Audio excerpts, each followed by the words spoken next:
Okay, everyone, thank you very much for attending today's Liveability Governance and Finance Standing Committee on this beautiful Wednesday, the 6th of December 2023.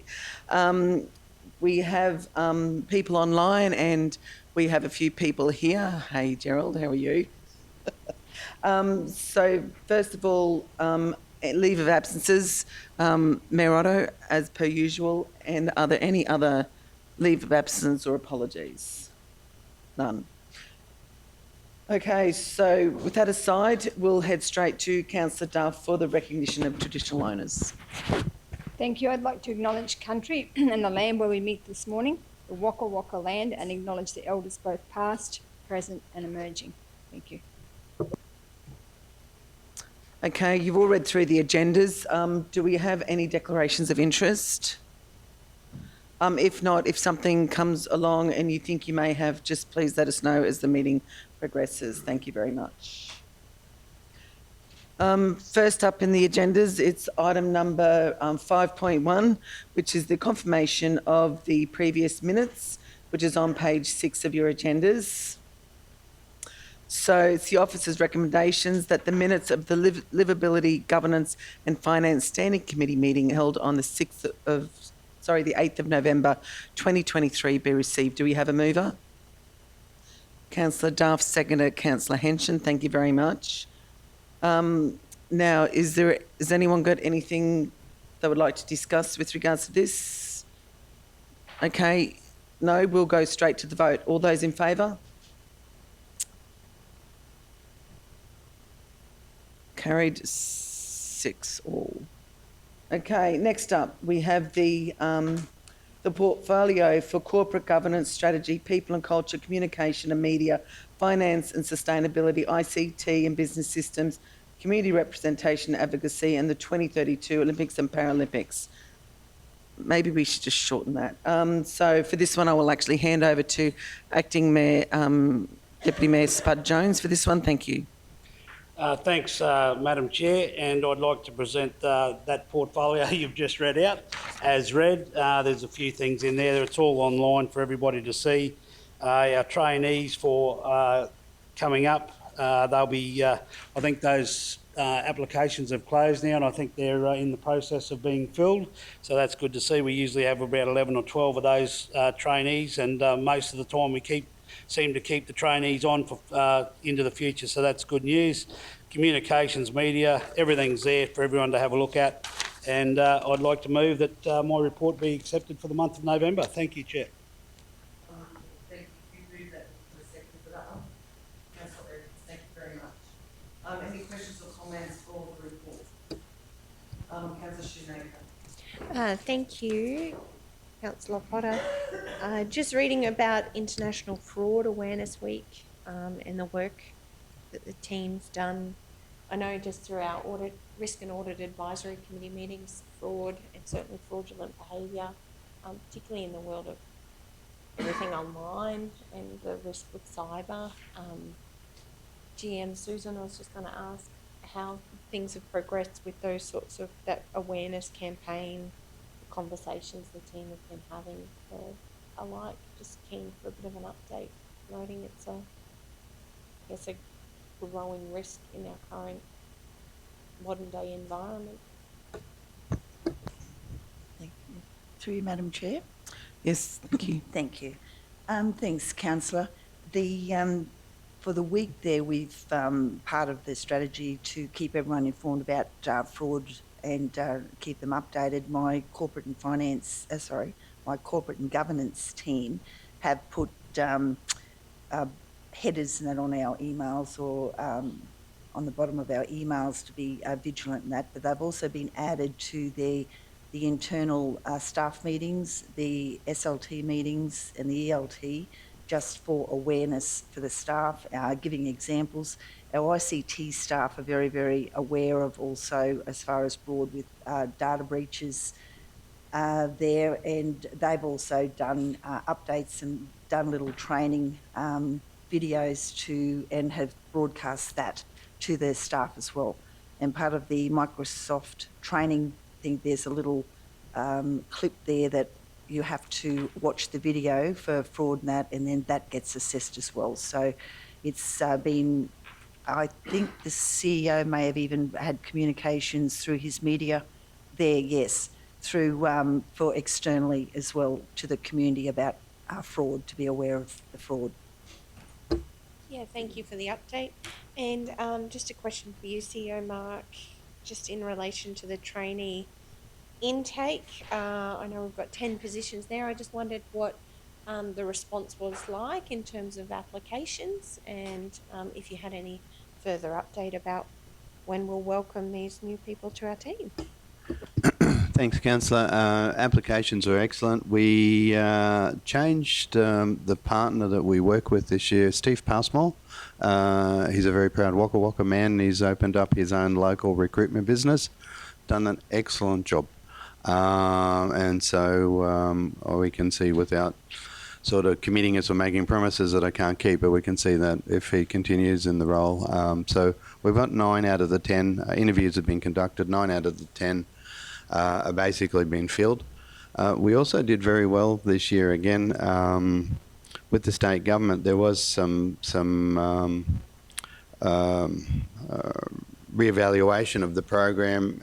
Some councils, believe it or not, don't fill and don't utilise all the position. Because we've got such a very good track record now of the 10 every year, we got a full allocation of 10, not every council, and which is understandable from the state. They'll put those resources where they're going to get a result.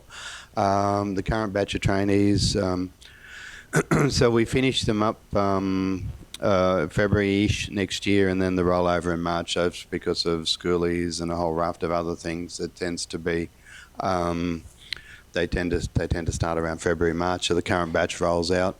School-based traineeships have all finished, which, if you don't mind me adding to, so the 10 that we employed 2 years ago have all got through the system. I think we only lost one along the way, if that's the correct term. As previously mentioned, we'll start recruitment in the beginning of the school year next year for the school base. We're going to break the 10 up into 5 so that we don't have. That was one of the learnings, because we had the 10, so we've missed a year. Because the 10, it's a 2-year program. So if we do 5 and 5, we'll just have a rolling. Then we'll have the rolling 10 all the time. So yeah, no, I've been very pleased with the response. We've got a good range of also not just youth, but mature age and other applicants as well.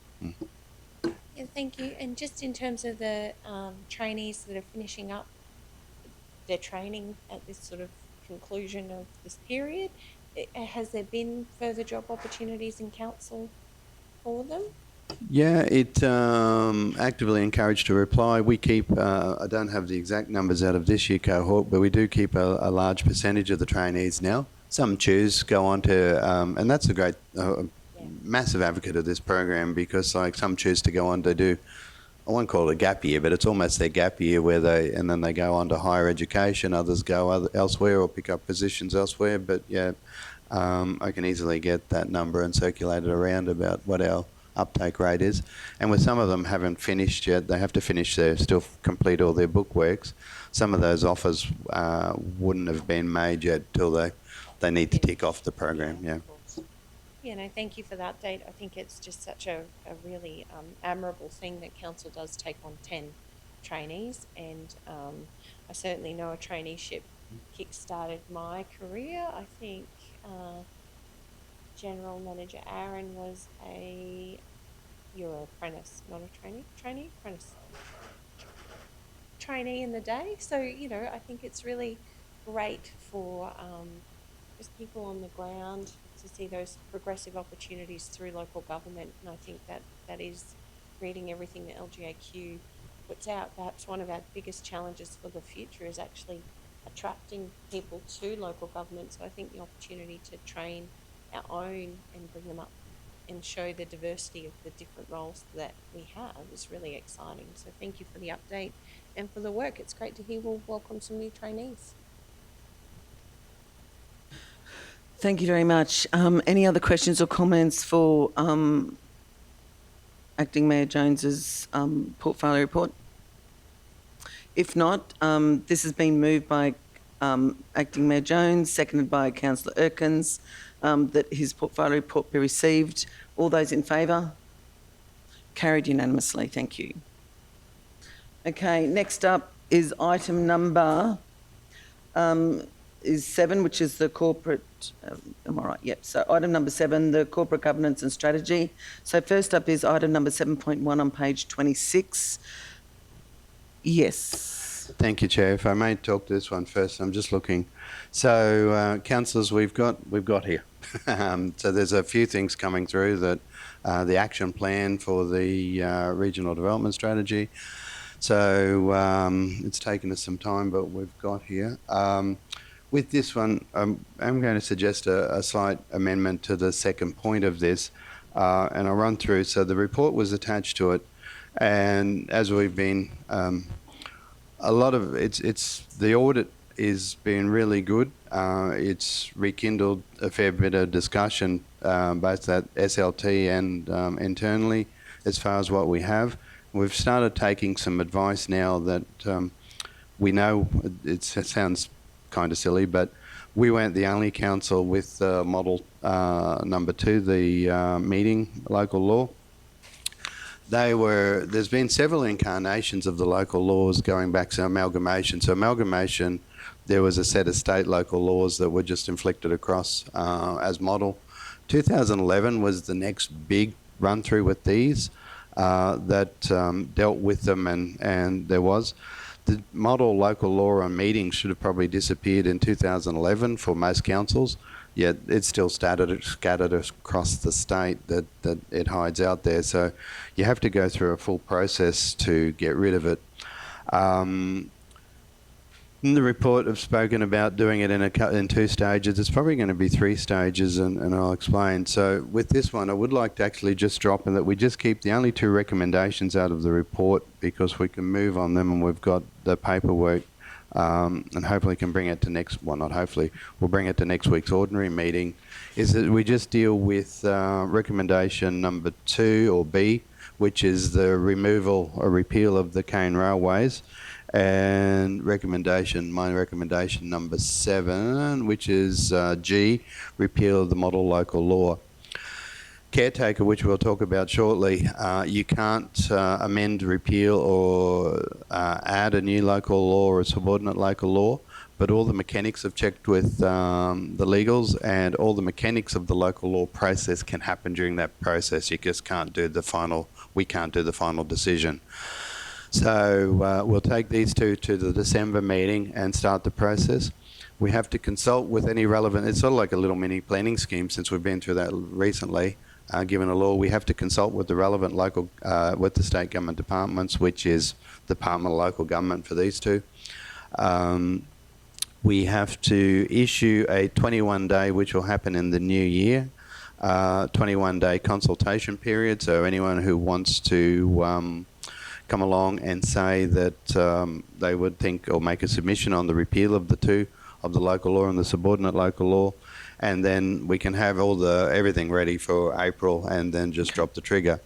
Stage 2, which we'll do a further report in the new year, will be your animals, which would be whichever one that one was.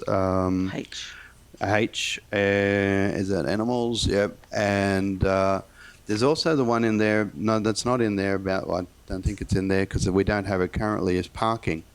There's a subordinate local law number 5, which is parking, which will pick up pretty much all the points, or a lot of the points that council's been talking about. So they will be the new year one. So that'd be stage 2 as the next 2 priorities.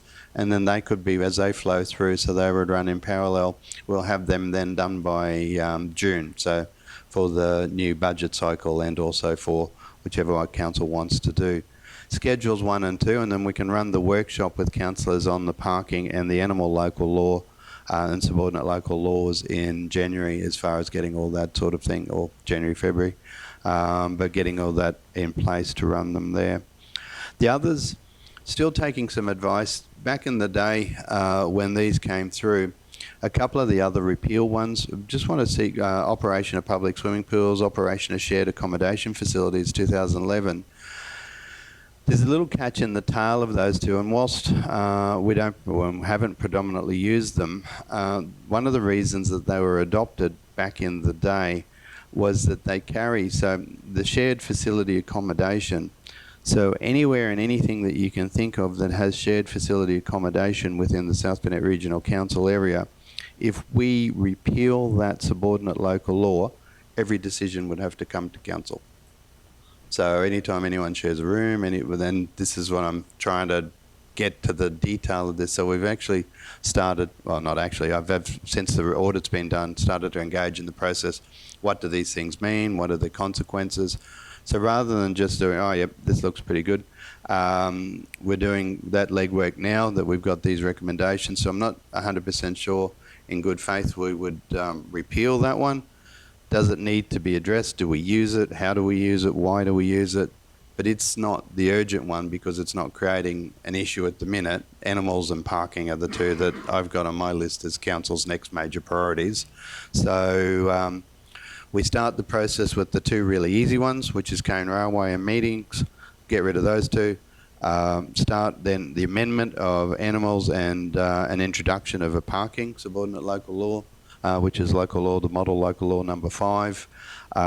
In that audit, there's some things, bits and bobs in there about other local laws that we have, but these are the major ones. So happy to take questions, but that's my thinking for a batting order and a plan of attack is if we go and just break them up into segments, and then we can get some of this other information about what the new council wants to do come the next financial year, and that'll be then part of the operational plan. Which ones do we pick off in what sequence? Okay. So from that, right now we've got point number 1, which is accept the local laws review, accept the report local laws review discovery phrase August 2023 for information, and adopt the following recommendations. That council. Point 2, repeal subordinate local law 1.07, operation of Cane Railways 2011, and G, which is repeat model local law number 2, meetings 2008. So they're the only two we're going to be putting there, so everything else can be taken out. And then, is that correct? that is correct, Councillor. And then the other part of this is that actually it was King and Company that wrote we have a policy, as we do, local law making process policy, statutory policy, whatever number it was. It was actually written by the chap I'm talking to, again, back in 2011. Council's 2017. It's been amended slightly 21 and 22. So it was a good opportunity to give it a good shakedown and see what the legislation's changed. So there will be a policy that will be brought, that policy will be brought back for updating. It's kind of one of those ones whether you actually need it or not, but it's probably just as good because it gives guidance, because it'll be now written as per the statutory, as per the legislation. So there won't be really any the changes that will come forward will be to bring it in line with the legislation as it stands as of today. So that can be then adopted at the same time, and that'll guide the local law making policy. As I said, we do our notice. And then when it comes back for the end of the process, basically is, I call them, they're basically two local laws, two subordinate local laws, or two local laws that repeal the other local law, and then they cease to exist the moment that they've done their job. So it sounds a little bit convoluted, but it is the way that it works. Okay, but right now, this is what we've got in front of us, is that the committee recommended council that we accept the local law report, local laws review, discovery phase, August 2023 for information, and 2, adopt the following recommendations. That council repeal subordinate local law 1.07, operation of Cane Railways 2011, and repeal model local law number 2, meetings 2008. So, do we have a mover for that, Councillor, Acting Mayor Jones? The seconder? Councillor Erkins, thank you. Is there any other questions or comments with regards to this after Mark's discussion? Yes, Councillor Erkins.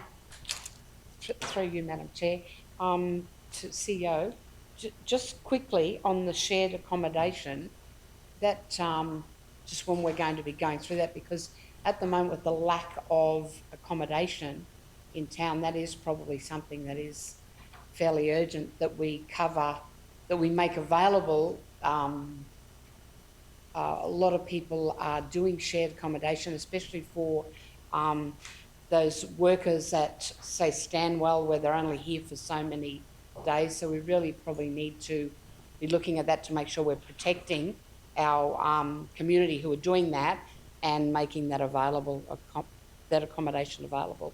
Yep, certainly. Do you want, we can add that one, so animals parking and shared accommodation in January to the workshop then? Yeah, that would Yep. be really good. Thank you. Okay, Councillor Shoemaker. Yes, thank you, CEO Mark. I read over the report and it seems like a lot of the changes have been triggered by changes in legislation. I do agree with the approach of sometimes going slow to go fast, and that they do need careful revision to make sure what we are adopting is actually fit for purpose and fit for our region. I noted in the report there were some instances for some of them where, you know, you'd actually reference like Southern Downs or Somerset Council. So my question was, so with our local laws and the review that Mead Perry has done, there's obviously things in this report where they've identified opportunity to use or, you know, potentially meld neighbouring councils' local laws. I guess I'm thinking these aren't standardised across the state. Clearly, they're made by each council based on the legislation that is put in place, and then as legislation is updated, we should be reviewing our local laws to see the relevance. You know, is it just a matter of reviewing as part of this workshop? Sorry, where I'm getting to is it worth sort of reviewing some of our neighbouring councils' local laws in the lead up to, or is there King and Co? Can they provide some feedback on local laws that they've recently, you know, reviewed and so that we can see what pieces we actually put into our system? Am I making sense? Yeah, no, you are, and you're basically on the track. So when Mead Perry did the audit, which is it's a good audit actually, just as far as pulling it all together. The problem that you have with local laws, and you've touched on it with the changes of legislation, they aren't a common thing that you sort of roll out every year and say, oh, let's dust off the local laws and see if there's anything changed. They have a gap of 4, 5, 6 years between, and so the key dates, 2008, 2011, 2017 seem to be a bit of a flurry for whatever reason in the day, number of councils, and they're coming around now again because there are changes. The chap at King and Company who did a lot of the work, he's still there on them, and I was talking to the other day because I went back to him because I know I worked with him in the past, and he wrote a lot of the models. So what's happened since 2008? Particularly the amalgamated councils, we all ended up with the state-given models. Now the gates and grids, which we're not touching, and that was why it wasn't even in. So I just want to. It's interesting. It's a discussion. It's a massive discussion in its own right, and so please just clarity. Because it aligns to the planning schemes. Yeah, and a whole range of other stuff as well, and so it's a massive job. Clear the other ones out, and then if a future council wants to have a discussion about gates and grids and that. But it was an Anango local law back in the day, and when 2008 came along, just as a little bit of a history lesson without me going on too long, they will pick up individual council local laws and then roll them out because they already existed. So the gates and grids one we've got has been about since Nanango days. So what we do, with the animal local law, is when we go out to public consultation, a local law, it's not really possible to go out and say, what do you think, what do you want in it? We need a schedule of some form for it to be consulted on and then take submissions on that. There has been references, and so there's been a lot of work. A lot of them, even the ones that have been changed, are still based on the model. They're fundamentally similar. Cemeteries, for example, our cemetery local law is the same, fairly close to Southern Downs and a couple of the others, because they're all based on the model. where, and I'll use the animals, Schedule 1 and 2 and the animal subordinate local law is where we want to be. And that's where you talk about your kennel, all those lists of things that we had the other day. We workshop it. Okay, what do we want in those schedules? How do we want to do it? Our maps, I believe, have got out of it, which happens, and it doesn't make them invalid, but they've got out of alignment from the day. So you fix your maps up, you put all that out, and you put out what you want in it. It was recommended Toowoomba and Western Downs, Schedule 1 and 2. So when we come to the workshop, we'll have those out so we can go through them. What's our Schedule 1 and 2? What's theirs? Sort of have them tabulated so we can have a look. What do we like? What are the other bits that council's already said they want in it? The dog breeders. Can we do that now? Is it possible? And so you do the workshop. We settle on a draft Schedule 1 and 2, and then we put that out to consultation. So the fundamental body of the local law is still based on the model. We play with the schedules. Yeah, thank you for clarifying that. There's quite a lot in that report, and I think it's important that we do take our time and get them right. So, being that councils only do review them, so with such large spaces between them, I imagine we've got the cane train local law and the meetings local law because they were part of that model. Yeah, so I am supportive of the motion as it stands. Do we need to add in here that they'll workshop come back to council?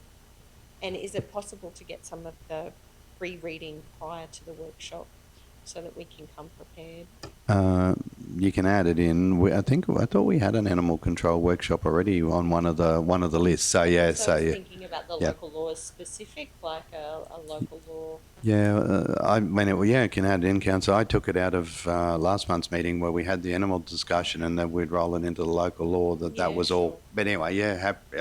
Just a number of the recommendations here said that council should workshop them in the form. Yeah, well, we can put in a number 3, and then just the 3 that, because they are a big job, and so if we just put in animals, parking, and shared accommodation, and that would be the first cab up the rank. Yep. Yes. The other one I wanted to understand was the temporary home subordinate law. I didn't really understand much about that one, but I wondered just with the housing crisis if it was worth having a look at as well. What dictates a temporary home? I know some councils are doing things around small, tiny houses and those sorts of things. I don't know whether there's an opportunity for us as a council to look at that one and consider how it might, or how other councils have been able to support those tiny homes and that process. We can add it into. I can't say that I've read that one. I'm sorry. So in any great detail, and even with me, it sort of once you start, and Susan's team with Daryl has been looking after the audit, and it's just taken a little bit to get your memory and head back into the game and these things because they are such detailed, and I don't need to tell anyone about finding a bit of quiet time just to sit. They're very dry. So to sit and start getting your head back around them. But yeah, I mean, we can add it onto the workshop. It's whether we can shared accommodation and temporary homes. Yep. Temporary homes, that would be great. And yeah, no, I certainly appreciate that. I did study a subject on it when I did my diploma in local governance, but I'm a bit rusty, so I'd really appreciate the time to discuss it. So are we putting that down as another point in that, or so point? Sorry, Tiana. We workshop. We workshop shared accommodation, temporary homes, animal and parking, subordinate local laws in January. So that'll be towards the end of the month when everyone's Animals back and up and is that right? functional. Yep. Animals and parking in January 24. January 24. I just need to, Acting Mayor Jones, are you okay with the addition of point 3 in that? Thank you. Councillor Erkins is a seconder. Thank you. So they've agreed to that one. So we have in front of us the accept the local law report, accept the report, local law review, discovery phase, August 2023 for information, And point 2, adopt the following recommendations that Council repeal Subordinate Law 1.07, the operation of Cane Railways 2011, and B, repeal Model Local Law number 2, meetings 2008. And point 3, workshop shared accommodation, temporary homes, animals and parking in January 2024. We've got the movers, Acting Mayor Jones, seconder Councillor Erkins. All those in favour?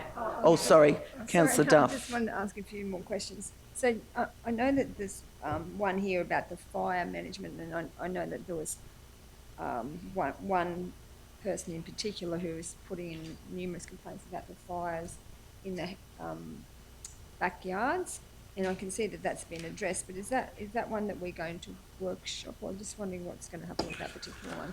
Not in the first. Actually, I had a good chat to our legal friend about that, and actually ran him through that example. And there is some more work that needs to be done just to clarify what that brings. So we can bring that back in the new year, but it won't be in that initial workshop, because I do need to get some more information about it, about what the prohibition list is versus what the local law. There's a couple of things in, and it's Councillor Shoemaker's point, there's a couple of things in them that I want to actually be sure don't contradict current legislation. So yeah, so it's we'll come back, Councillor, but it's just not in that first go in January. And then I just wanted to, so is there in any of these dot points, as I've read them, I can't see about the compliance like we've talked about, over the last period of council since amalgamation, there's been issues around, what you can't have in the backyards, like what's an eyesore and what's not. And we talked about using our local law options to say, well, you can only have, 3 dead car bodies or whatever to get. Is that going to be addressed through this review, or is that? It will be addressed in local law. It's not in the January batch. But is it listed? I didn't see that listed here. The compliance law. Well, it would be wherever the head of power sits in the current local laws. So, Darryl. Madam Chair, that's the Local Law 3, Community and Environmental Management Local Law. That's that one? Yep. That's good. And the other one is just on that, I'm happy that we've got the temporary homes, because I'm just not sure, like things like, for example, I've had just lately someone saying that they have their caravan in a rural setting, they're living there for 1 month is all we allow. Is that a local law or is that a planning scheme? Through you, Madam Chair. Yeah, generally that's a local law. Local law. But yeah, there would be So times where it could be a planning. So we would address matter. that through the temporary homes section. Okay, that's all good. Thank you. Any other questions or comments? The only thing, Councillor, as I did say, is it's the size of the work involved with these, and I'm sort of not trying to dodge anything, but don't.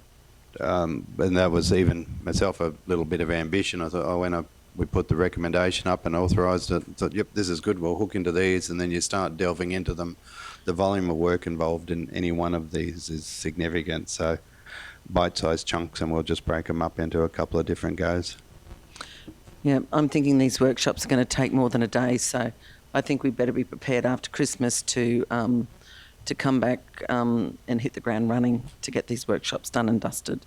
Okay, so we've got the recommendation in front of us that I've read 17,000 times so far. So all those in favour of the recommendation?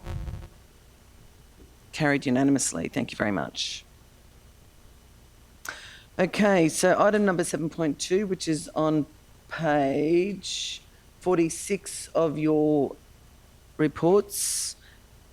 So this is that the South Burnett Regional Council caretaker period guidelines, procedure 023 be received for information. So do we have a mover? Councillor Duff. Do we have a seconder? Acting Mayor Jones. Thank you. Any questions or comments with regards to this? Councillor Erkins. Through you, Madam Chair. I just want to clarify the event section, which is civic and community events. I just want to clarify and make sure that the events that I have plan through the grant that, the resilience grant, that they can still go ahead. That's not contravening any of those.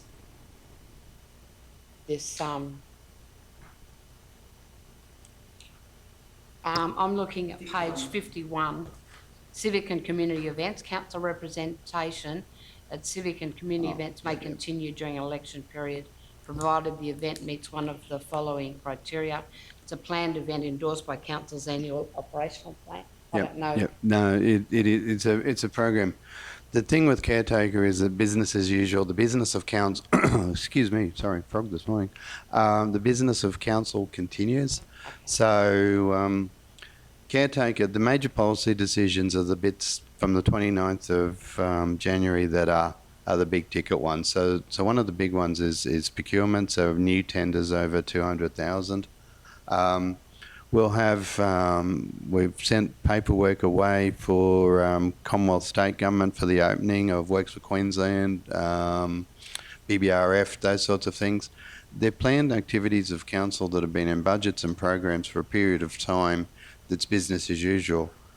Regrettably or not, depending on who's chatting to you, is where they fall in the calendar, but they're there. Yeah. They're not. If council decided that it was, I'm just trying to think of a really poor example, that we were going to do a special civic opening of the reopening of the Warren Trust Chambers on the 5th of March, and we were giving everyone a free barbecue and sausage sizzle, and it's just totally out of the blue. It's got no merit. There's no need for it. It's something. Yeah, we don't. But if it's a programmed activity of council in accordance with its current, well, they call it the operational plan, but budget operational plan, it's fine.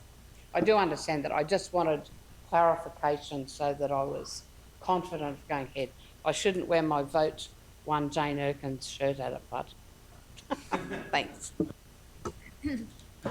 Councillor Duff. Thank you. Through you, Madam Chair, just wanting to ask General Manager Meehan about that opening of the Mergen footpath. When was that meant to happen? Because we're just concerned about, as I said, one of the ladies is of ill health, and just wanted to get that happening. So. Through you, Madam Chair, I'll just hand that one to Leanne. It's to be done in conjunction with the QE2 Park project, so Leanne will be able to provide an update for that. Yep, through you, Madam Chair. We're in discussion with the department just about when that could take place. We've requested permission to do some official opening and acknowledgement of projects from both round 3 and round 4. They have asked us, did we want to consider also projects in the COVID round, which is in between that.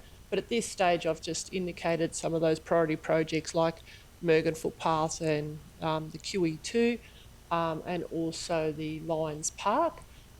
So they will get back to us hopefully very shortly about a suitable date for the opening, but it would definitely most likely be in January. Rather, it won't be before Christmas. Yes, thank you. To the CEO, just if they fall inside the caretaker period, can we still have those or not? Only staff are allowed to attend. Only No. staff. Yes, no. If they fall, yeah, and that's the same point with council. They're programmed. They're part of the budget. Yes, no, we will be. Fine. Thank you. Councillor Shoemaker. Yeah, thank you. I just had a couple of questions. First one, it just says in here that I was a little bit confused. It says speeches will not be provided in the guidelines during the caretaker period. I don't think council's ever provided me with a speech, but does that relate to if there's a civic event or something like that and council speaks that the council, the executive services team wouldn't write, perhaps the mayor's speech at the KTP opening, for instance? Yeah. What does that actually mean? It generally means, in practical reality, if you're going to KCCI is talking about running their candidate forum, we won't do any of that work for you. Oh, what a shame. Yeah, it is. Yeah. But it's not often that we'll do a speech. But yeah, no. But No. yeah, it is. If it's a formal specific electoral Yeah, activities. not- private event. I'm going to the school PNC, and can you knock me up a speech just to have a no, sorry, Yeah. not during that. Yeah, sometimes we'll help with council. Well, we have provided information, but generally at that point you start from January onwards as the advertising restrictions kick in, the paid advertising, and then but yeah, that's generally what it means. Private speeches. Yeah, so no staff member would provide information that would be used for electioneering purposes to any potential candidate. That would be the plan. Yeah. Yeah, okay. And just in terms of employees possibly standing for election, just wanted to understand, so employees can stand for election. Certainly like to encourage any employees thinking about standing for election to consider. But employees do they take a leave of absence, or how does that work? Oh, yeah, short answer, yes. Leave. So yes, so they can't be. So once, again, formal caretaker outside. So if they announce, it becomes more tricky if they announce their candidacy outside of the once the writs are issued. Yep. But certainly.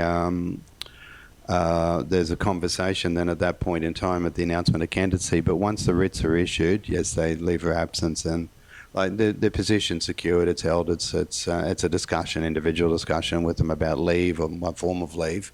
Yep. But yeah, they have no access back into the system over that period of time, just out of probity. It's been actually a long time since I've had an employee, and this council has had employees stand in the past, which is absolutely their democratic right. The other aspect of it too that gets a little bit tricky sometimes, just generally, is partners or family members standing. So discussions, once we become aware of a family member again, totally respect freedom of speech. But then it's a discussion about how do we safeguard the staff member from 99.9% of the time they haven't done anything wrong, but you will get complaints. Yeah. So yeah, so it's putting those parameters around the position so that that it's not only is clean but seen to be clean. No, it's certainly an exciting opportunity. And, you know, people working in the sector, I think, should always be encouraged to think about, you know, would they like to be part of council into the future? Would they like to be part of the decision-making process? Being a former employee of myself, I think it does actually give you a good basis to work from. My last question, just around caretaker mode, the decision, so I just wanted to be clear, January general meeting is our last decision-making meeting of this term. Is that right?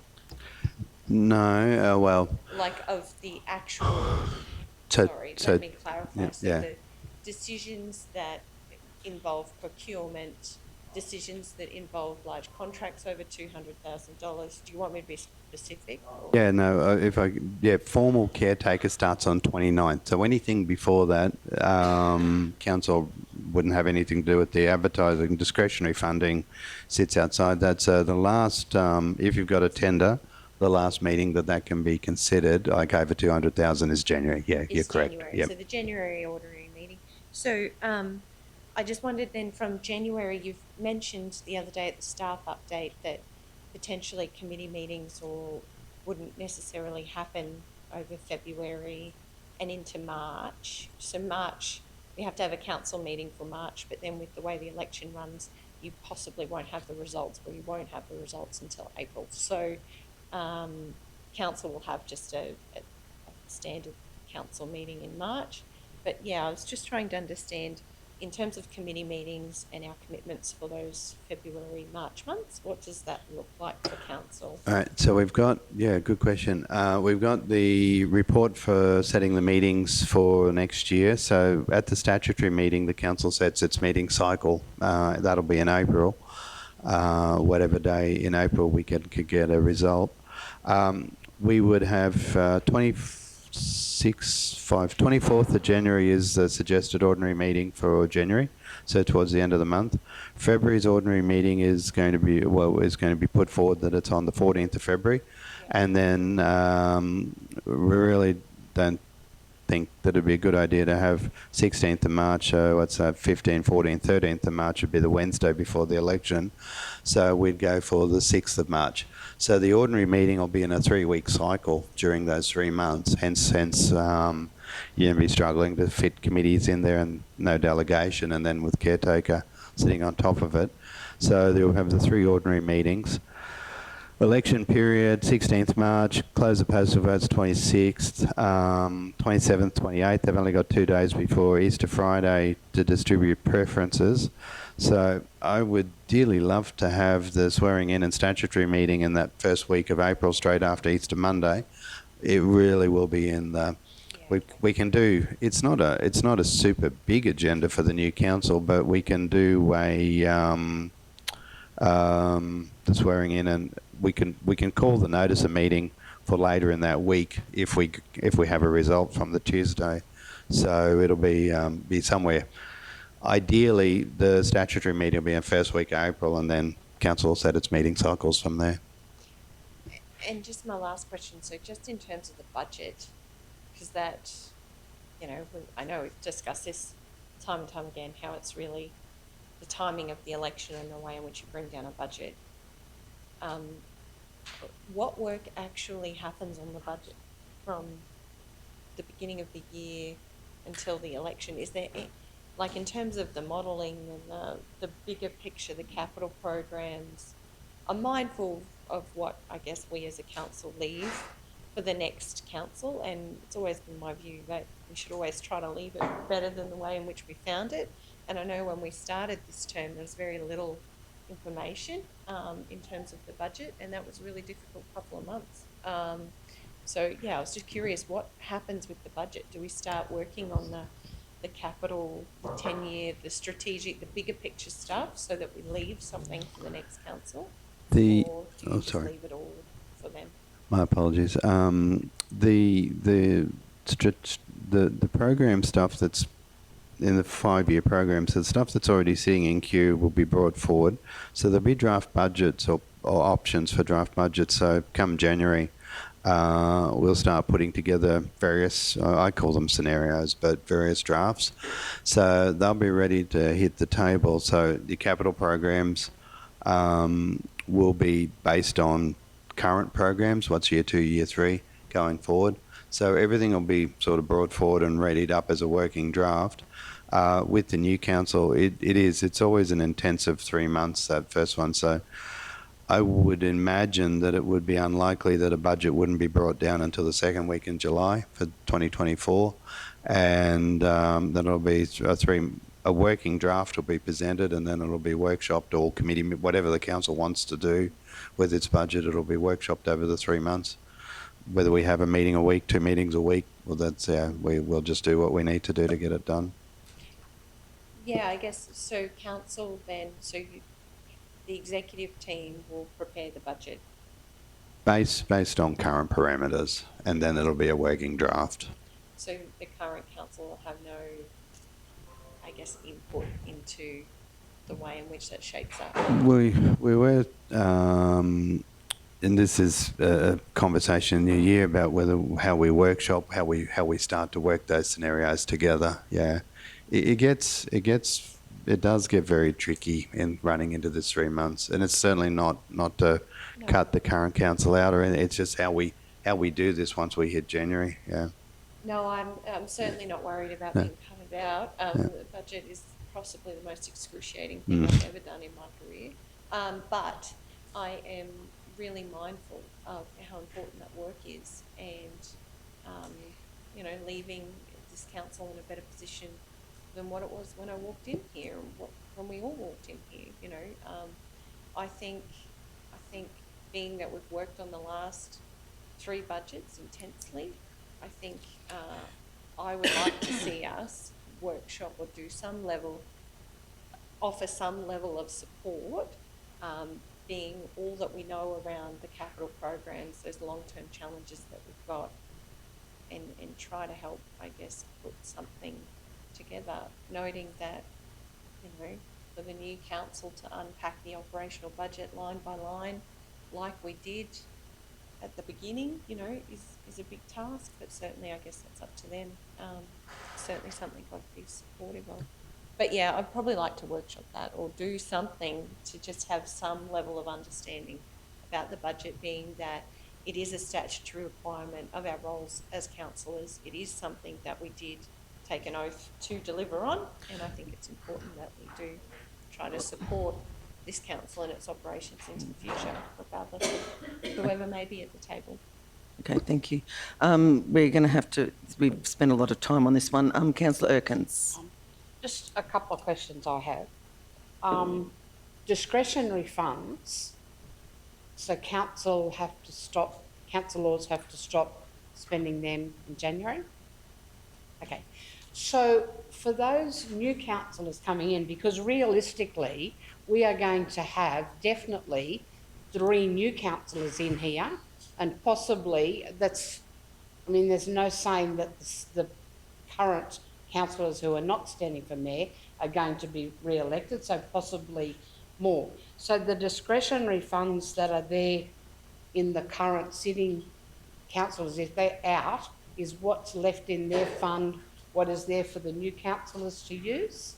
The discretionary fund is the allocation for the 12-month period, and once it's exhausted, it's exhausted. Yep. So up in June. Yes. Sorry, councillor, but yes, correct. So the new councillors inherit whatever's in there. Okay, fine. So also, because I wasn't here at the start of the term, and I know that coming in, one of the things that I found very difficult was trying to get my head around what funding was where and, you know, how it worked. What education is actually given to new councillors coming in? There's it varies. We have a massive folder that every new council will get of all policies, procedures. Last term we tried a intensive week. Some of the feedback is that didn't go so good. So what we would be doing, there long answer short, lots. That you really need to go through every aspect of the council organisation, what each department does, all the policies, the statutory policies, the procedures. The Ombudsman's office generally wants a chat, Triple C may not, OIA sometimes, the Department of Local Government, LJQ. Everyone will want to come along and have a presentation and a chat, and there's a full induction program developed. Yeah, because I know even with what I had, you know, sometimes it's just too much coming in. It's very difficult to take everything in. It's very confusing getting things from different areas. So and I think this year with this year coming again with the consent and discussion with the new councillors is that we have the folder and all the thing, but if we pace it so it's a bit each week. Yeah. So there's some statutory stuff that we've just got to talk to the new council about. It's a statutory meeting. There's things that have to be decided. Well, it's quite specific, which what dealt with at the statutory meeting. But yeah, it'll be in partnership with the mayor at the time as to how we roll that out, I think, and then councillors. Okay, thank you. Okay, so no more questions. Councillor Henshin. Question through you, Madam Chair. You're right, Councillor Erkins. Yeah, there is a big folder, but it just this council 4 years ago was certainly thrown into chaos because of COVID. So let's hope nothing like that ever happens again. But there's a bit to get your head around, as you've certainly experienced. So yeah, that's going to be again a challenging time in the March-April period, and then leading up to it. So yeah, there is a big folder. Thank you. So I think we've had enough discussion on that, so no further comments. The committee recommendation is that the South Burnett Regional Council Caretaker Period Guidelines Procedure number 0223 be received for information. Moved by Councillor Duff, seconded by Acting Mayor Jones. All those in favour? Unanimous. Thank you very much. Okay, so the next one is the adoption of the South Burnett Regional Council Asset Management Policy Strategic 014. So it's the committee recommends to Council that the South Bennett Regional Council Asset Management Policy Strategic 014 be adopted as presented. Mover, Councillor Shoemaker. Do we have a seconder? Councillor Henshin. Questions or comments, Councillor Shoemaker? More of a question, just in relation to the principles of solid asset management, sound asset management, sorry, solid, what am I thinking? I wanted to ask, in terms of taking on new assets, like we've had a number of discussions about, a country university centre, about different facilities over time, council selling and keeping and maintaining, renewing assets. It's a regular meeting occurrence. Obviously, we make those decisions in alignment with this policy. Like, the policy really is the framework for any decision about any asset, whether we take it on or we dispose of it. It should really be the framework, shouldn't it, CEO Mark? So my question is, with assets, there's a couple of items on the current agenda today. We're talking about a cemetery, we're talking about an old school building. Really, in terms of making those decisions, what work do we as a council do, or what work does the operation do to make sure when we're actually looking at assets as per this policy that we're embedding those principles in the decisions that we make? So my point is, that it's saying, like, we do the review and an inspection of the asset before we decide to take it on board. Reporting on the future life cycle costs can be difficult when they're at the end of their life when we take them on board. I guess my question is, providing the community with services and levels of service for which the community are willing and able to pay. Like, there's quite a lot in those asset management principles, and before you make a report or a recommendation to council to take on board or dispose of an asset, how do you as a team actually adhere to this policy? Yeah, through you, Madam Chair. So probably the first part of that is that there's an asset management plan for every asset group, and with that, those managers have worked over the last probably 3 or 4 years to develop strategies for those assets. So, we might focus on renewals, or we might focus on targeted upgrades. So a couple of things that we do, I think we demonstrate those principles through practice normally, firstly through the formation of those asset management plans, also when we go through the revaluation with council to give the state of play of their assets. But the main one that we do that is actually when we form the forward budgets for council, when we go through and take council through where we think the expenditure needs to be. So that might be in reseals or resheeting, or if we've chosen to upgrade a road because it carries a higher volume of traffic. Replace a roof because it's leaking. Yeah, those sort of things. So I think we demonstrate a lot of those things.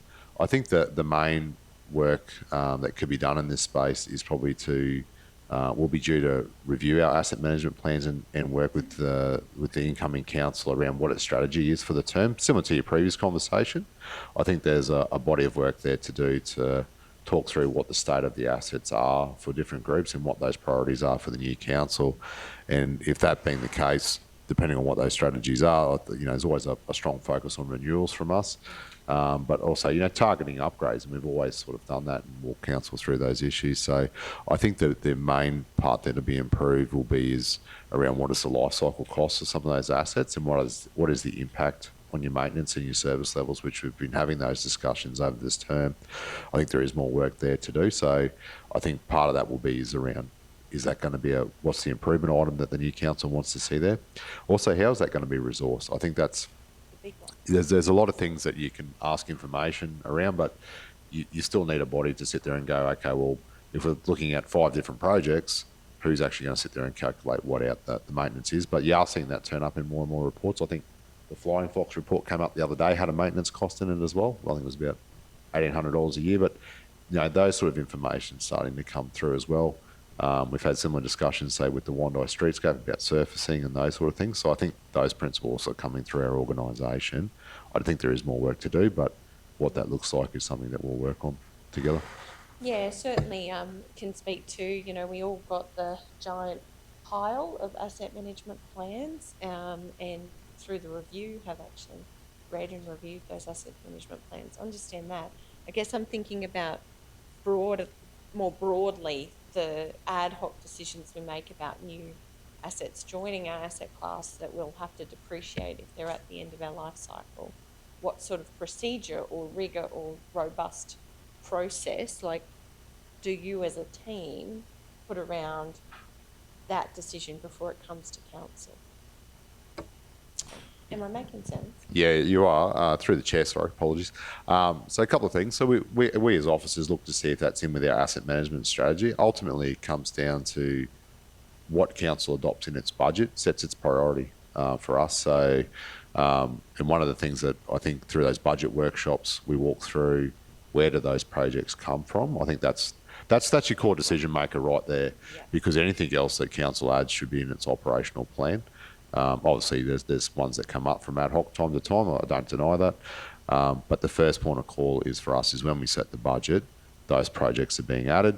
How do we consider asset management principles inside those? And when we walk through those projects, Tingora Chelmsford, classic one the other day, focusing renewal money, R2R going into there because that's our priority. And also we've got other ones where we are upgrading assets, but council sets the priority on what upgrades it does.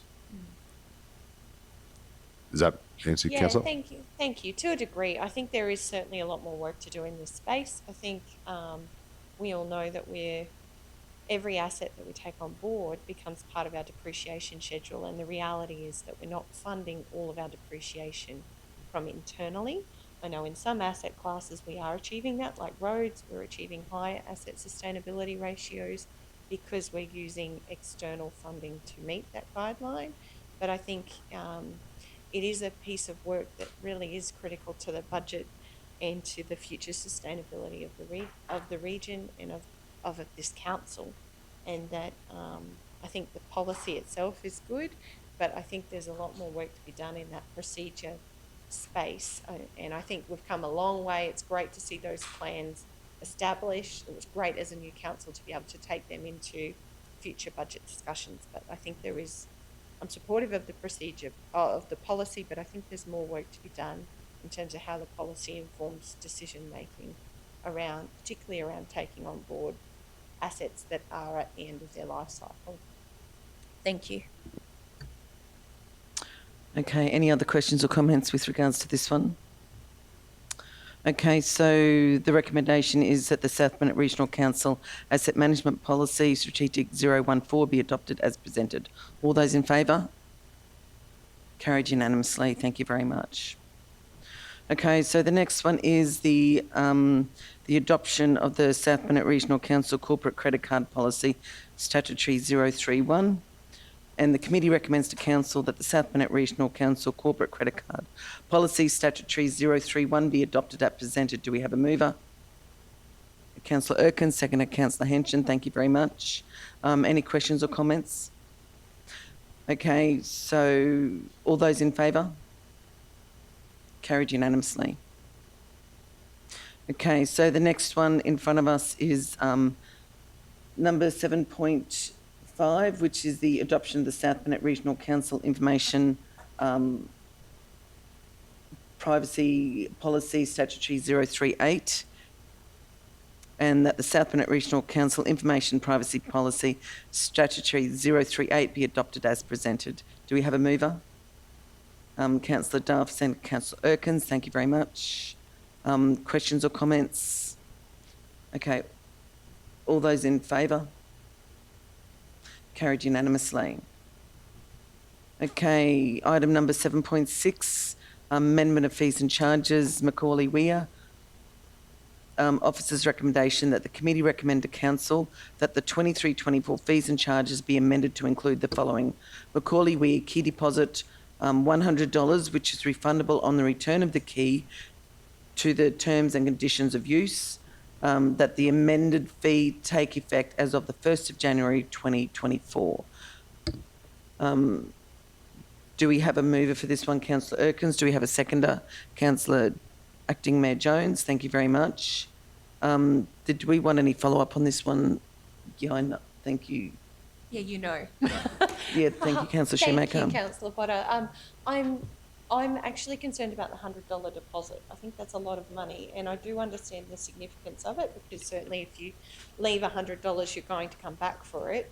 I just wondered what informed the $100. Is that the cost of the key replacement?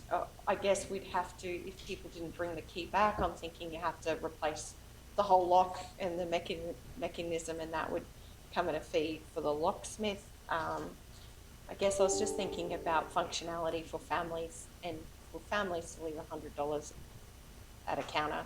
It's a lot of money that some families don't actually have. Through you, Madam Chair.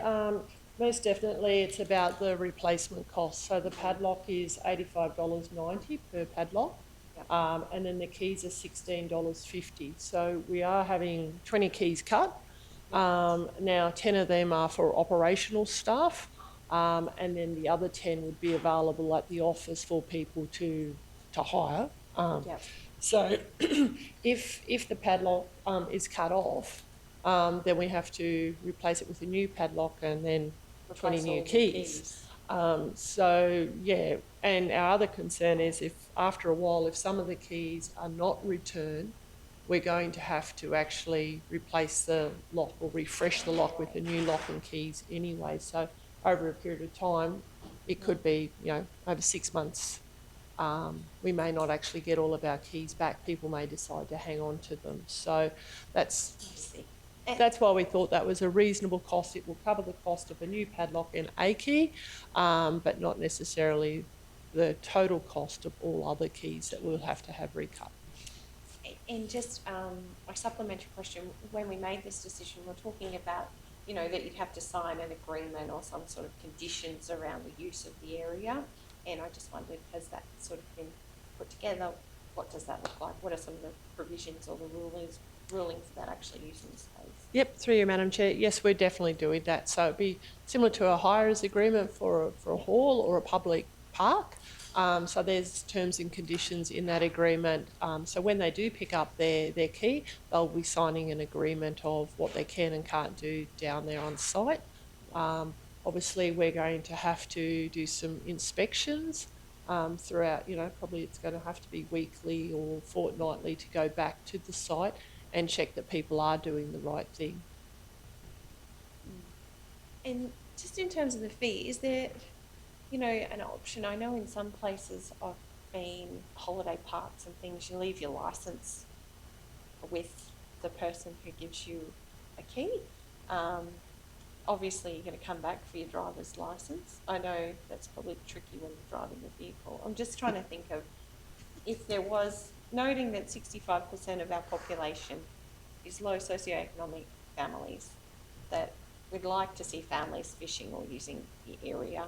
I'm just curious about, are there other things, if somebody came to the counter and can give us $100 but wanted to take the kids fishing, could we have something else maybe? And maybe the answer is no. I'm just trying to think outside the box about, I think, what will be tricky for some people. Fully understand. We'll investigate the driver's licence option. Just not sure what is allowed under the freedom of information and privacy, retaining people's information like that or their asset, but we'll investigate that and have a look at the option. But most definitely we're keen to get the fees and charge into the fees and charges, so that's endorsed by council, and a set of conditions that people know that they need to abide to. Yeah, sure. No, I'm fully supportive of that. Thank you for the additional information. Thank you very much, Manager Leanne. Councillor Erkins. Yep. I understand councillors' concern on the $100. However, I don't really think it's something that people are going to make a spur of the moment decision to go down there. So, I think it's something that, they can, it's not like they're spending $100. They're going to get that $100 back when they come back. So also for the inspections, there has been so much inquiry from fishing clubs and whatever. I really think that once we get it organised, it will be self-regulated with keeping it clean and keeping it maintained. So, and just for anyone that was concerned about toilet facilities, you'd be pleased to hear you can buy a portable toilet for $50 that folds up and goes in your car. However, can I just warn anyone, especially Councillor Potter, who's like me, they sit very low on the ground, so make sure you put it near something you can get off it with. Councillor Shoemaker. Yeah, further to that, just in terms of the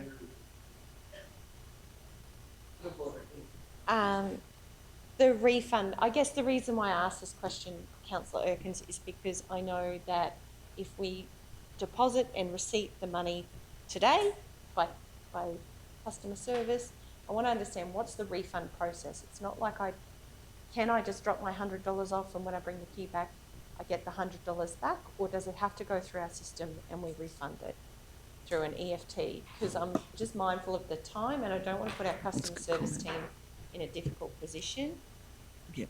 Thank you. Through you, Madam Chair, I'll just have Manager Rebecca. She's done all of the groundwork and she'll be able to answer that Thank question you. for you, Councillor. Through you, Madam Chair, yes, we did investigate because taking money and refunding is very complex. So we have, the team has developed a couple of systems where it doesn't have to go through that difficult process and it is just a handback of cash or an EFT. Well done. That's great news. Thank you. Any other questions or comments with regards to this one?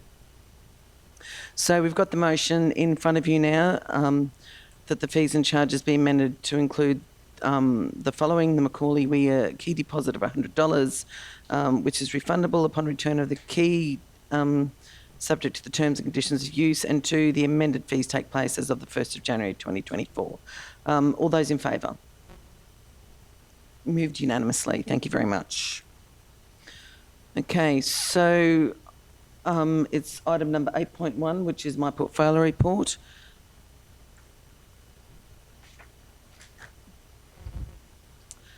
So I'm not going to read it all. There's just a couple of things within my portfolio report I just wanted to take note of. So we've had our very last Youth Council meeting for 2023.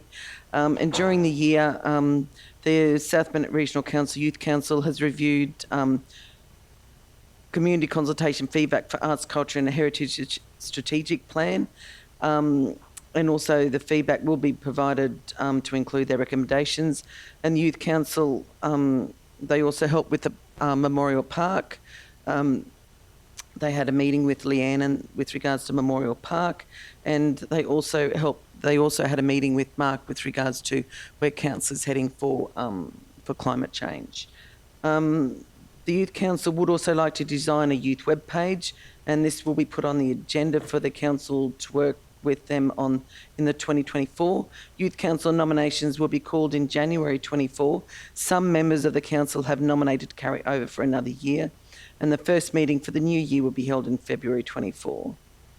I'd just like to mention here that the community directory is up and running now. So if you go to the council webpage, community, there's an amazing place there which has so many entries for the My Community directory, and also council has a grants and funding finder there for all different community organisations that they can put their name down for that. So the My Community directory is a platform that incorporates a diary, the community directory, an app which you can download on your phone.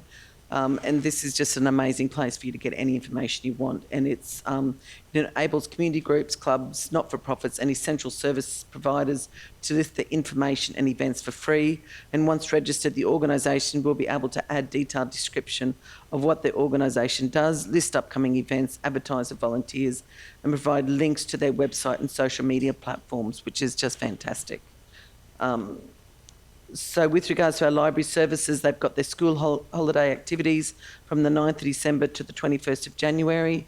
They've got a lot of activities and crafts happening at the libraries then. They're also looking for an expression of interest of social groups out of our 6 library branches. It's also a very welcoming space for our social groups. We have so many already in there now with bridge and puzzles and board games, reading groups. So if you're thinking of starting a group to have a chat to the library staff about how you can help get like-minded people together for some social interaction. And also the libraries are doing a community members are welcome to come along to the library on Saturday mornings in December to get your Christmas flicks fix. So they'll be showing Christmas movies on the 2nd, the 9th and 16th of December from 9:30 a.m. So bring your own pillow, snacks and blankets. Probably don't need the blankets, just saying, but we'll see you there. Okay, but also the library is also working with the South Burnett Sustainable Futures Network to provide information workshops in 2024 to help us kick some sustainability goals. Follow them on Facebook and Instagram and keep up to date with what's happening. So it's a few things going on. And we had a beautiful letter from the Angel Knitters and Crochet Group, which do some amazing work in our community, thanking the library staff for being so wonderful, and thanked council for having such a space that they could take their group to. And there is the newsletter from the Angel Knitters group there. They do give away a lot within our community. So I would like to thank the Angel Knitters and Crochet group for that beautiful letter. With that, I'd like to move that my Community Development, Arts, Heritage and Library Services Portfolio report be received. Councillor Jones, Acting Mayor Jones, thank you. Questions or comments? Councillor Henson. Thank you, through you, Acting Chair. Before we go to morning tea, you made mention of Christmas Carnival, and I'm sure every councillor in the room would have multiple ones. And just quickly, as much as you've made mention there, Councillor Potter, Cumbria Christmas Carnival this Saturday, Wandai Christmas Eve Carnival, of course Christmas Eve, and Wirral Markets this weekend will have a Christmassy theme there. Thank you. Thank you. The Kingaroy Christmas Carnival is in the Town Hall forecourt on the 14th of December. It's also the same date as the Nanango Christmas Carnival, so you've got a choice of places for that one on the 14th of December. Any other questions or comments? Councillor Duff. The Mergans having their Bush Christmas, that's the one funded through my federal and state government money. That's this Friday. And I think Blackbutt's also this Friday. And, yeah, Boston is Saturday. So this Friday for Mergan and Blackbutt and Saturday for Proston. Yep. Okay. Cumbria Proston Saturday. Yep. There's a lot happening at the moment with our Christmas carnivals. Councillor Erkins. Can I just say that Nanango, we're aware that it was on the same date as Kingaroy, but we're actually concentrating this year more on the younger kids, so giving the older kids an opportunity to come over to the Kingaroy one, which I believe concentrates on the older kids as well. But it is difficult to get a date that doesn't clash with anyone. Rightio. Okay, so my portfolio report has been moved and seconded. So no other questions or comments. All those in favour? Moved unanimously. And with that and the comment that Councillor Henson made before, I'm gathering he's going to move that we go for morning tea. Councillor Henson, seconded Councillor Erkins. All those in favour? Unanimous. Thank you very much. How long do we need for morning tea? 20 minutes? We should be back here, 22? Yep, okay.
Okay, thank you. Welcome back.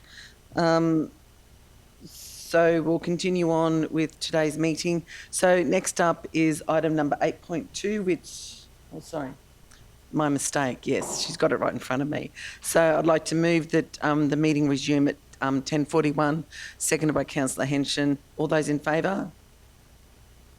Unanimous. Thank you very much. And thank you for keeping me on.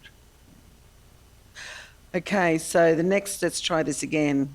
The next one is item number 8.2, which is a community and lifestyle operational update. And that the community and lifestyle operational update be received. Do we have a mover? Councillor Duff, second to Councillor Henshin. So we might hand over now to Deb. Is there any, to Manager Moore, sorry, is there anything on this you wanted to add? Or did you want to discuss it? Through the chair, no, I don't have anything to add to those stats and the information in that report. But happy to take any questions. Thank you. Are there any questions with regards to this report in front of you now? Councillor Shoemaker. I just noted, and maybe it's something Councillor Erkins might have discussed with Visit South Burnett or across the industry. I just noted that, you know, we're down on visitors to our visitor information centres by, you know, almost 1,000, it's 800 odd this year, which I thought was interesting insight. I know lots of people aren't travelling because of the cost of living, and also now that you can travel overseas, maybe that's some of the reason why, but I just thought it was interesting. And I just wanted to acknowledge and thank the team for the recent Volunteer for Mill. I did catch up with the volunteers over lunch, and it was amazing to see them, you know, enjoying a good day out. They all spoke about how many hadn't been to the Christmas tree farm before, or Kingsley Grove Estate. They were all very excited to actually have a day and see it and feel it and touch it for themselves, which I think is really important in terms of trying to share that story as visitors come through. So thank you to the team who organised that great day. I think everybody there in attendance had a wonderful time, and I know it was great to acknowledge the volunteers over the weekend at the Christmas party. Unfortunately, I couldn't attend on the Saturday, but I think it's the first one I've missed this term, and I think it's pretty amazing that they turn up every day and provide all the hours of service that they do to our community. So just wanted to thank and acknowledge them, and yeah, thank you for the report. Thank you, Councillor Shoemaker. Councillor Erkins. I think probably one of the things with travellers at the moment also is the cost of fuel. Fuel has gone up, you know, astronomically.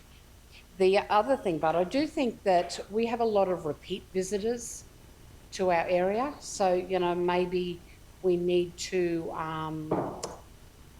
you know, put a few different things into our centres to try and get them. But I have been working with Visit South Burnett, and we are, it's in my report, we are going to organise a meeting between the Visitor Information Centre staff, the Visit South Burnett chairman and their admin officer and council to try and encourage more coordination between the visitor information centres and Visit South Burnett. I think I've got this in my report, but I'll just quickly go over it. I think it can only be a win-win situation if they are working together, and I sometimes see a little bit that they, some people tend to think that it's a competition, and it's not a competition. You know, it's all about getting the best for our community, and having them work in together can only do that. One of the things that I also feel that some of our tourism operators fall down on is they are a little slack at getting information into the information centres. You know, they need to step up and take their information into those centres. I don't think it's up to the centres to be chasing them. So, you know, how we do that, I don't know, but I do believe that they need to, as I said, step up, take their brochures into the information centres and make contact with our volunteers. The lunch on the weekend, you know, to see those volunteers, some of whom were recognised as 15 years of volunteering. You know, if the tourism operators go in there and make contact with them and show those volunteers that they appreciate what they're doing and tell them a little bit about their operations, I think that also will help people's experience. And travellers, especially those caravanners, you know, they all communicate with one another. So if somebody goes into a visitor information centre and has a great experience, and, you know, the different ones, the Wandai Timber Museum, Nanango with their motors, Kingaroy with their farming history. You know, if those volunteers are telling that story, those people then will tell the story to their friends at these information, even on their Facebook pages. They have social media pages with solo travellers or camping and caravanning and all that. So, you know, maybe we can look at, through Visit South Burnett, doing some stories about what's at the visitor information centres and put it on those social media sites. It will definitely help, because that is the way that people get a lot of their information.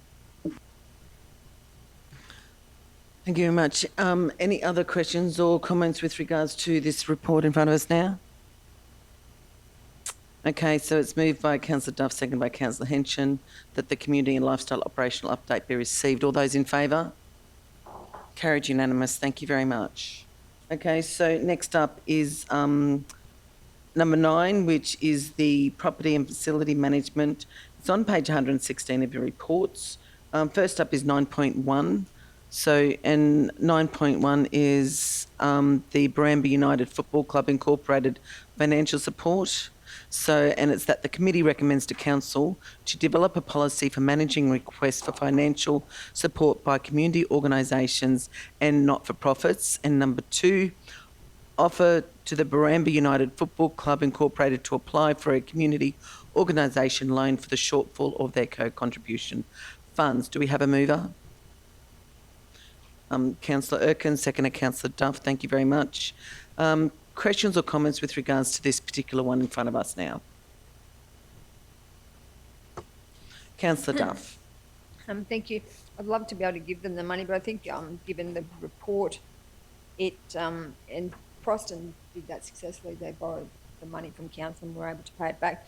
Just wondering, would they have the capacity to pay it back through the, has that been investigated, or the 30,000, or otherwise, what mechanism would they have to pay it back? Because the Proston one, they borrowed the money for their centenary and they were able to pay it back with sale of merchandise. So has that been considered in this report? Yeah, actually, I can possibly answer that one. They actually have to have a guarantor for that one, I believe. When the community group goes for a loan, they have to have the guarantor. So, and then it would fall back onto the guarantor. Is that correct? Yes, that is correct, Councillor. Thank you. Any other questions or comments for this one? Councillor Schumacher. Probably just more for further context. Like, obviously we've had conversations with the football club about this project or the opportunity. If I've read the report right, they've got a grant for a portion of the work, but they need the co-contribution to deliver on it. And I guess I was just keen to understand, like, their membership base and a bit more about the conversations that you might have had with them about this project. Did they indicate they may be able to apply for a loan? You know, could we provide some further support in trying to help them with grants, maybe to apply the 30,000? I don't know. I just was curious what work might have been done. So through the chair, thank you, Councillor. So with this request, they've only just applied for the grant, and then when they did their application, they had to actually, if they are successful, they have to put in 20%. So we haven't had the chance to have a full conversation with them around whether they get a loan or how they're going to go about this. We had already given them permission to do the work on the land, so that was all done. So I think for this is just we are starting to see more groups asked council for money for their co-contribution to these grant funding. And we're just trying to come up with a solution because we don't have anything in place like policy at the moment, and it's not part of our grant funding. So just trying to put something in place as we go forward for other groups so that we are consistent with our messages to everybody. Yeah, thank you. So through our community grants program, they'd be eligible for $3,000 potentially toward the project, but that would still leave quite a shortfall. Yeah, I really do appreciate our update and the complexity of it. It's such an issue for community groups, and I think we all see it in our areas where there's a real energy and appetite to do some wonderful work for the community, but actually raising that money, that co-contribution to actually make you eligible for some of these grants is a huge challenge for many of our groups. So I think that ongoing conversation or any support that we as a council can provide in trying to help them maybe access other funding opportunities. I know that's tricky when you're trying to make all the holes in the cheese line up around timeframes and funding, but yeah, this is not an easy decision. I know there's a lot of groups in the same boat, and we've tried to help in any instance, but yeah, I think that ongoing conversation is really important, and the support that we as a council might be able to help this group actually get the outcome. I don't know much about it other than what you've recommended, so I'll support that at this point. Thank you very much. Who was first? Councillor Duff. So it says here in the report that we've actually done similar, but actually provided the funding to 2 other community groups. Is that correct? So we've actually, 2 other groups have actually got council loans that they are paying back and have done the paperwork for them, and I believe we did give some funding for another group previously as well. But at this point in time, there's nothing allocated in our budget for any further consideration to groups. So this grant, just through you, Madam Chair, is there a timeline on this grant? Because if they're wanting the co-contribution, they've applied to grant funding through the Minor Infrastructure Inclusive Facilities Fund. They've actually applied for it, and they need the co-contribution. It's probably a timeline. And do you know if there's what the timelines are? Through you, Chair. I'm not sure of the timelines, but that grant is a recent grant, so I suspect that they may not know the outcome of that grant until later or close to May or June 2024. Through you, Madam Chair, but normally when you put in a grant for a grant, you have to have said that you've got that co-contribution, otherwise it'll fall over in any case. So are they just trying to add that to the current application, or? Through you, Chair, I suspect that is the case, yes. I don't really like their chances of getting a grant going with that process, because by the time they get approval for a loan from council, I think it's going to be it wouldn't look very positive in the eyes of the people providing the grant, because I think that they would think, that's all up in the air, whereas if we just said, well, council's going to put in the 30,000, that would probably be a lot more of a positive sign to the gambling community or whoever that yes, they've got that contribution, because that's too up in the air. I just don't know that we could achieve anything by doing this unless we just say, well, if they get that, because they won't know whether they've got that money until probably the next council budget. So because this is council land, I'm wondering whether we should change that and make it a little bit, put the 30,000 in, just to try and get them that funding, because that's a lot of. They're actually applying for. What are they asking for? 70. They're asking for 363,665. That's a big contribution towards council's assets for 30,000 for our contribution. They could get that sort of upgrade. I'm wondering whether it's better for us to say that we would actually give the 30,000 and take a chance that they could get that. Otherwise, I think we're just setting them up for failure. That's my opinion. Thank you, but where would we get that 30,000 from? I think that's the big question. It will be in the next budget because it won't come till after this. That by the time they get the thumbs up for this, we will have done another budget. I think I think they need this 30,000 basically now, don't they, to prove that they've got it. They would need some sort of a commitment, yes. Okay. And they could have the commitment through a loan that through the council loan. Councillor Erkins. I'd just like a little more information on it because I'm not actually sure. So it's a soccer club. Is that the same grounds as the football and the? No. It's not the same grounds. It's. Is it? Yeah, Like? it is. It's up towards the industrial estate, sorry. Sorry? No, it's in Bondi. Through you, Madam Chair, there's some photos on page 118. that I might- did see the photos, Yeah. but I've seen a big round arena. Is that It's the cricket field. that's a cricket field? So I'm just wondering, isn't it, like if we've got all these organisations, sporting organisations in the one, and isn't it possible for them to work together? So instead of everyone building toilets and everyone building a clubhouse and everyone, that they're all coming, and when they come to council, they're coming to ratepayers to look to pay it. Isn't it possible that they could maybe look to work in together a little bit so that they're only building one set of toilets or whatever, or if the cricket club already have. So are those toilets that they're looking at there, are they for use of the soccer club or both the soccer and the cricket? For both of them? Same ground. Same.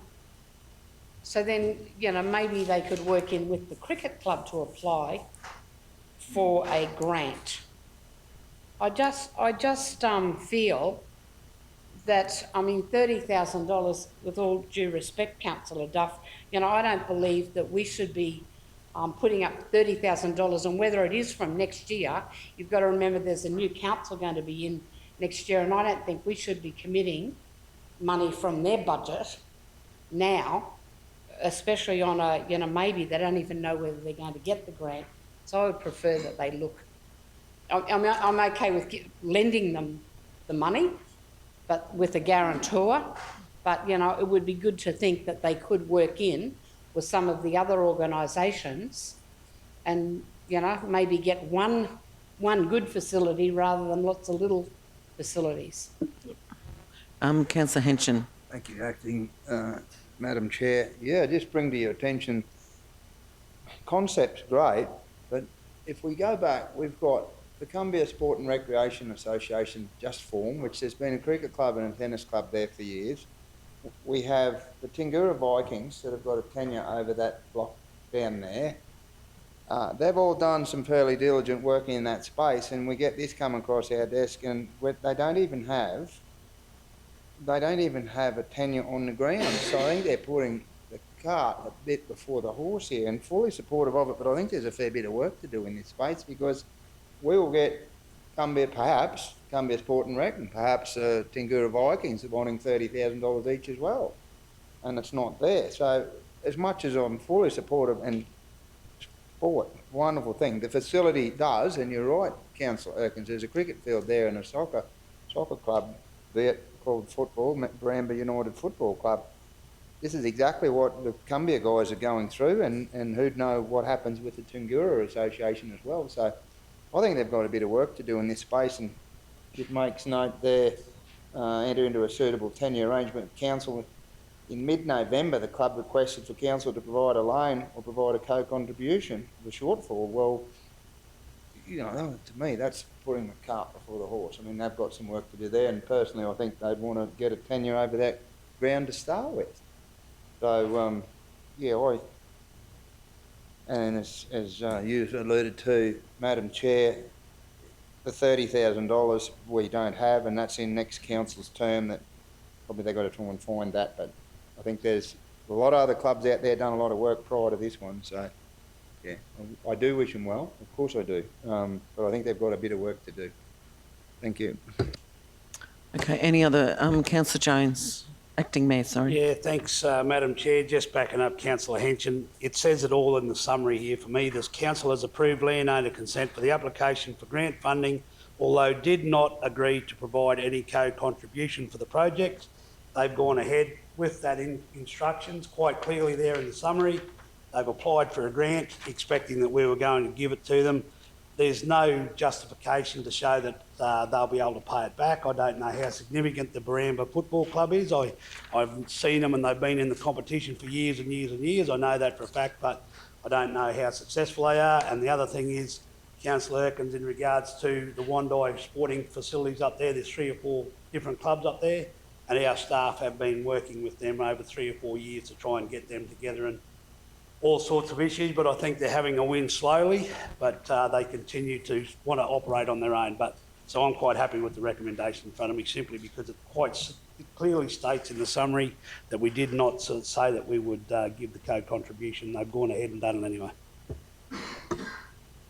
Thank you very much. Councillor Duff. I'm not going to vote against this because I want to give them something, but all I'm just concerned about is that it's going to be challenging to get the grant, but happy to support the chamber on it, to give them that indication that we would certainly support the 30,000.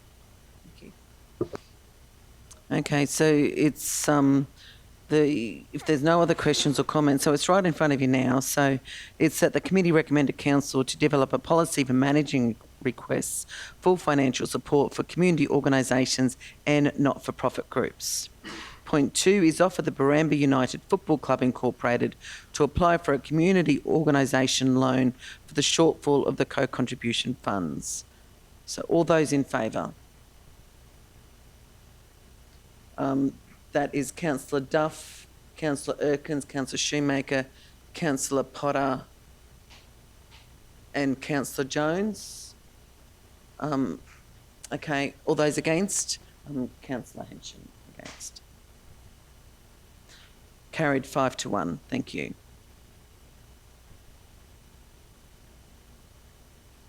Okay, next up is item number 9.2, which is the trustee of Goodger Hall. It's lot 186 on FY 850, and it's the officer's recommendation that the committee recommends to council that council become trustee of the Goodger Hall, locally known as the Goodger School of Arts, being a reserve for a public hall, R685 on lot 186 on FY 850, and pursuant to section 257(1)(b) of the Local Government Act 2009, the council resolved to delegate to the Chief Executive Officer the power to complete the transfer of trusteeship. Do we have a mover?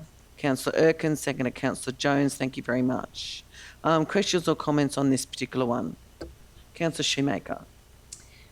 Thank you, Councillor Potter. I guess I was just keen, I understand yourself and perhaps Councillor Jones, CEO Mark, may have had a meeting about this opportunity, and I just wanted to understand what was discussed at the meeting and I guess some further context about this project and the proposal.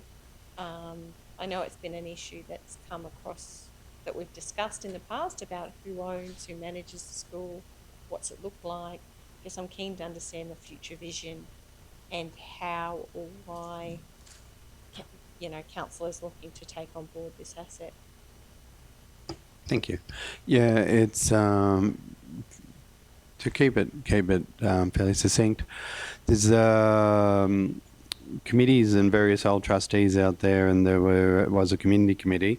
There's a new committee being formed, and they're looking to source funding, which Stanwell has indicated as well that they put one through the recent grant program. The problem, they got very positive feedback on it. The problem with the grant program is a trusteeship. unscrambling the egg from days gone past and the previous tenure out there. It's a movement of the trustee lease into council and then looking at a future lease. So an incorporated association community group is actually keen to take over the site, and then they can apply, but it's they need tenure. So as it currently stands, they can't get tenure through a current process. So the trustee lease comes. We've got the area of control at the back where the old boardwalk was, the fire and everything else. So it brings the whole area under one, basically, entity, and then we can work with the community group so they can sublet or, which would be a future forward, and go and get funding to restore. Now, as far as the building itself, they've got a 5-year plan as far as, firstly, make safe, secondly, fix what's there, and thirdly, going forward, is to what future opportunities they could use for the site for meetings, I won't say corporate retreats, but activities. Is there an opportunity to fix the boardwalk up out the back? A whole raft of things, but it's literally at this point in the phase is sorting out tenure and then moving forward from there. So just in the report, sorry, so it just wasn't clear who currently has tenure then. It says in the report that around the financial implications that you're going to liaise with the state government to investigate the current trustee lease arrangements of the old Goodger School grounds, with a report to be brought back to March 2023, and that suitable management arrangements are determined. Council undertake required slashing of the reserve area, and then we engage with Stanwell as to options for their involvement, and that council would be responsible for any management and maintenance costs unless council enters into a trustee lease with the incorporated association. So, yeah, my question was, if we've got the incorporated, so there's a group of people, have they got enough people to form an incorporated association? Yep. And so they've already incorporated the group. They're in the process. And I guess I'm just a bit apprehensive to make the decision when we haven't got the information from the state government about the current lease like the trustee arrangement, what that looks like. Yeah, we probably, the report was, actually it's a nice pickup on the March 23. Some of the information is a report, and Leanne, I don't know if you wanted to chuck 20 cents worth. Since this was written, this has moved quite a bit. So, yeah, well, I would like to really understand the context of it. Yes, through you, Madam Chair, most definitely. So the department did write to us some time ago asking if council wanted to take the trusteeship on, and we decided back in November last year that no, we wouldn't. Yep. So what happens is the actual trusteeship falls back with the state. So the family members or the residents of Goodger, they don't hold trusteeship. It's actually with the state. So we have to make application back to the state. So do we then have to purchase the facility from the state, or, because I know that's some of the issue with the parkland transitioning reserve? Sure. At this stage, we were only suggesting trusteeship. Yeah. And then that way it gives the community organisation time to form, rather than us go through a process of purchasing. We're not after freehold at this point. No. At this point, I think trusteeship is the safest way to go. And then we would enter into a sub-trustee lease with the new formed community group. So the trusteeship then, in terms of responsibility for council, ultimately we're then responsible for the management and the maintenance of the facility. Like, in terms of liability, so we're talking about potentially leasing this to a group that's not yet incorporated. I don't understand the rush, to be honest, and I'm a bit concerned about the liability. Who's ultimately responsible? Because there's termite. Yeah, damage. there's no rush, council. This is a follow up from the discussions last year. So there's a group now actively formed that actually have already put in a grant application that would have been successful, but they don't have tenure. So with the state, so this is the first step of actually sorting the tenure issues out, so we can hold it and then sublet the lease. We have to go through this step to get some form of tenure. There's been engagement and discussions with the surviving members of the original families and the groups out there that fundraised into the school. This will go through to December, so the future actions will go from there. Liability, so the building needs to be made safe. There's a road corridor through it. There's and I'm not sure if that's happened already, that safety tape's been put out on the steps. No, not yet. No, but yeah, there depending needs on the to be. outcome of this. Yeah, so there will need to be, I mean, we've got road corridor out there and we've got an adjoining parcel. Do we want this? Not in the long term, but we would be a mechanism. So there'd be no cost with purchase or conversion of lease. It's a mechanism for the community group to get it as the trustee lease from the state in the first instance would be, I'm just thinking problematic is probably the best word. Could it be done? Yes, but it would take even longer. They're in the process of incorporating. It's our recommendation that we act as the vessel to assist with the sorting out of the land tenure. As I said, there's been engagement with the previous family members that were on the old schoolhouse committee. I probably got that wrong. There's a process group and a process of incorporating, and yeah, I'm probably just repeating myself now, sorry, but I don't know if I've answered your question either. Yeah, kind of. I think, like, I'm supportive of doing something with the Goodger School. I think I didn't really, maybe it should be Goodger School. Is it a hall? What's that? It's a school. Just in the motion it says Goodger Hall at the top. I think it's gazetted as a public hall. It's a hall. Yeah, I guess the reason for my questioning, and I think we should all be questioning, we own over $1 billion of assets. We're not currently funding the depreciation on all of them, and we're talking about taking on an asset that's at its end of life, that does need renewal, and at the end of the day, if we are the vessel or the vehicle, it's no different to any other community hall that we've had discussions with over this term. The reality is we essentially would be responsible until that incorporated body is up, and we're making this decision before the incorporated body has actually been established. Don't get me wrong, I think Stanwell, to be honest, I believe they should be investing in this facility. I believe they should have done it a long time ago, and I understand maybe the tenure was a problem for that. The reality is, though, that area, since the establishment of Canoon and the purchase of all those Canoon lots, that whole area has changed astronomically, and I do believe that they have a responsibility to invest in that site and that facility for the future and to uphold and that heritage. I guess my concern is that, yeah, we are running at a deficit. We are struggling to fund the assets that we have.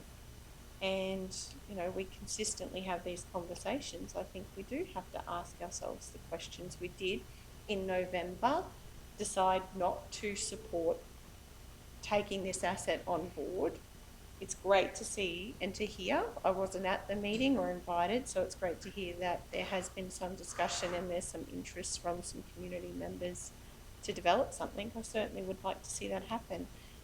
I guess I get it. It's cart before the horse, which one first. 10 years important, and certainly in the conversations I've had with Mal Goodger over a long period of time, I certainly would love to see something done with Goodger School. I'm just curious about what council's actual level of responsibility finance is. We've not maintained the boardwalk there on the wetlands. We haven't actually funded the renewal after a bushfire, and that does make me sad because I was actually out there the day that we finished that work and opened that boardwalk many years ago. And, you know, I would like to see the area renewed. There's just not a lot of detail in this report about how these three relationships are going to work, and it does state the council will be responsible for any management and maintenance costs unless council enters into the trustee lease with the Incorporated Association. I guess I want the guarantee that that group is going to get incorporated and they are going to do the work. Can't give you a guarantee. That would be making promises that I can't keep. Are they getting? So the circumstances have changed since November last year. We now have an active group. Council decided not to pursue it.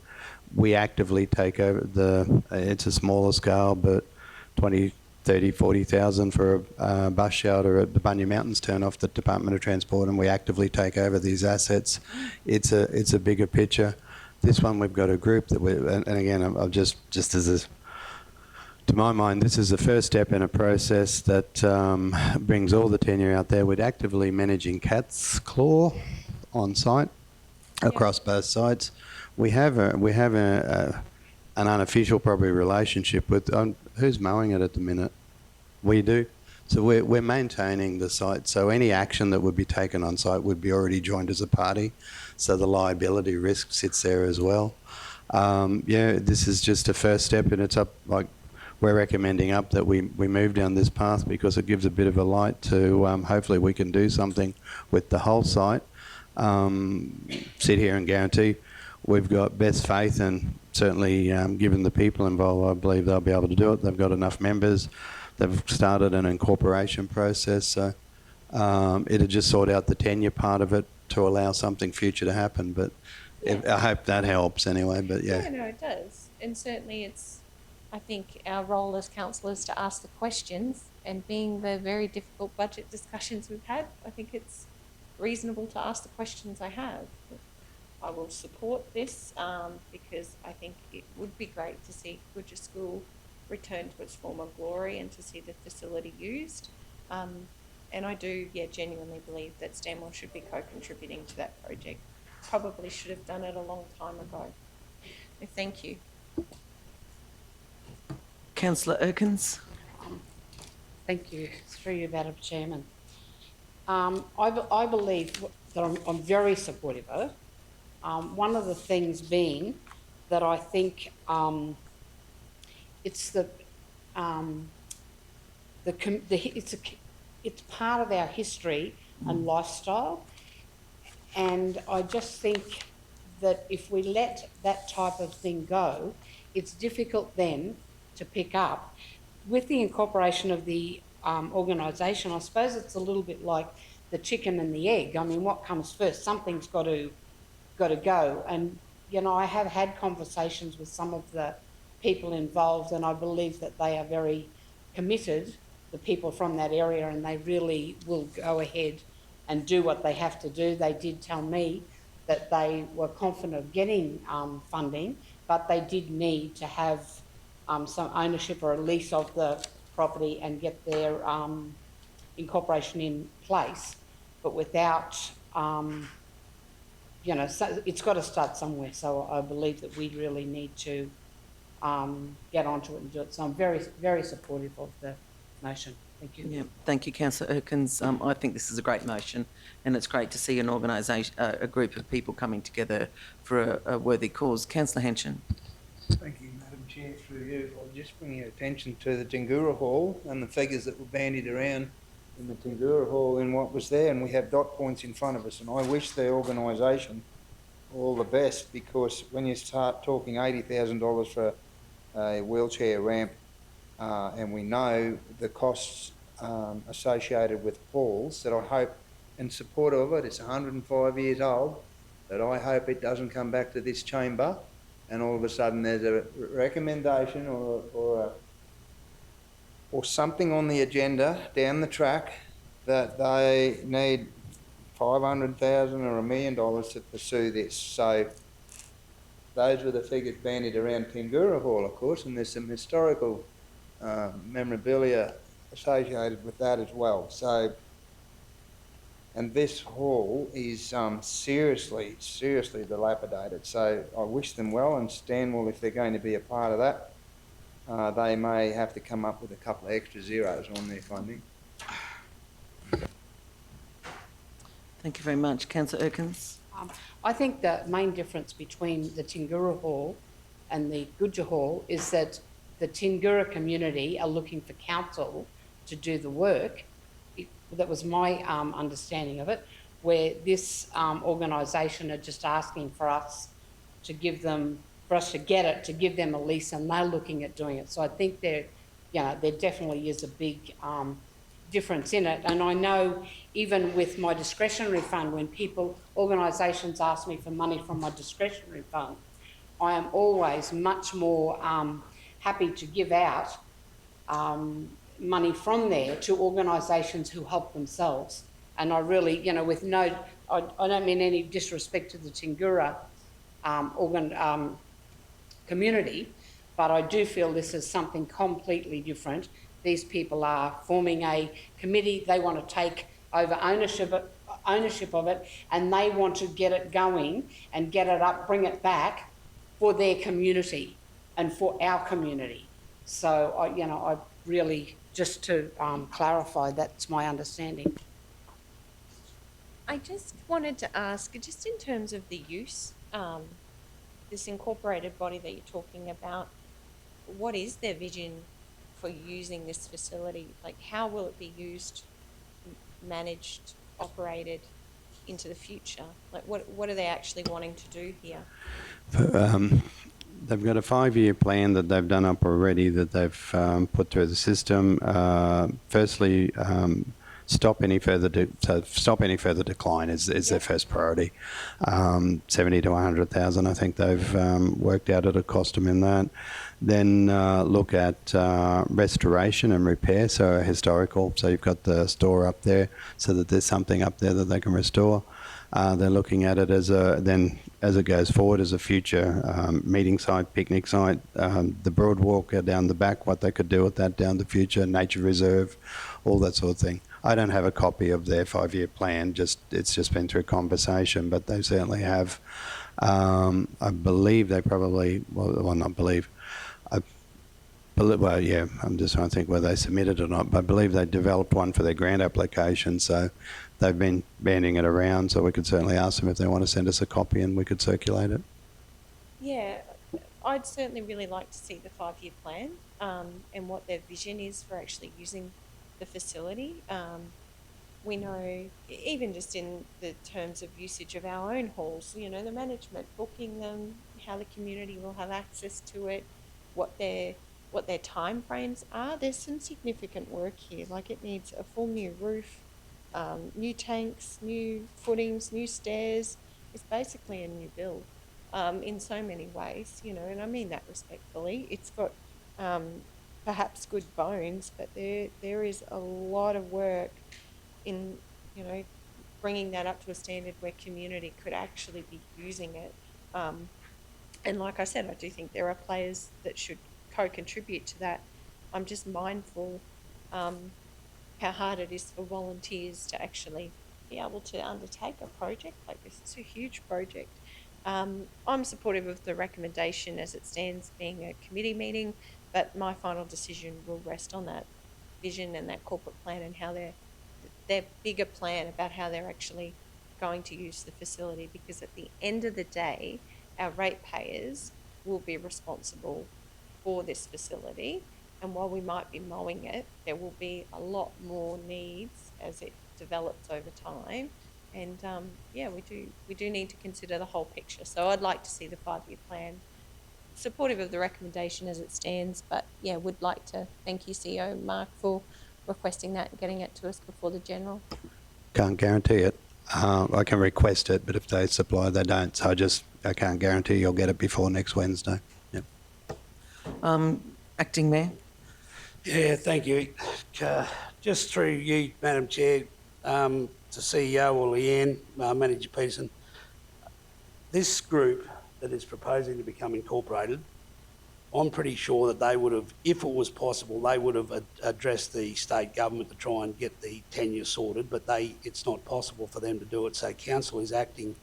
I guess council is the person or the organisation that needs to discuss with the state government to get the tenure. And once they have the tenure, and don't disagree with any of the things that are said with the concerns of money and all that sort of stuff going forward, and Councillor Hanchin's comments around Stanwell, but Tingura. But these guys, or this group, is very proactive and have certainly indicated that they are very keen to take it on. Now, I'm involved with Stanwell as far as funding and on the board to hand out that particular funds, and that came to us, and that was the issue, as CEO Mark has indicated, that the tenure was the issue. Now, once that's sorted out, I have no doubt that these people, and I would only support this, knowing that this incorporated, well, once they become incorporated, are certainly going to take it on. Stanwell are very committed to supporting that, as Councillor Shoemaker said. Councillor Jones, I was just talking to Councillor Potter without having known that exact point before. You probably need to declare a COI. Oh, right. Yep. Yeah, because if you're on that board with that grant application, Yeah, when no, to, yeah, I would. Yeah, no. Whether you're going to stay or go, well, but yeah. Well, so yeah, that's up to you. I'm happy to stay in here, but yeah, it certainly doesn't. we'll need but to yeah, so deal you guys with work that before the rest of the. Sorry, no, but good no, point. just with you throwing that out there. Yeah, if you no, just good want to point. step out I for a forgot sec. all about that, being on that. Yep, I'll sit down. Actually, we'll actually ask you to leave the room so we can go for a vote.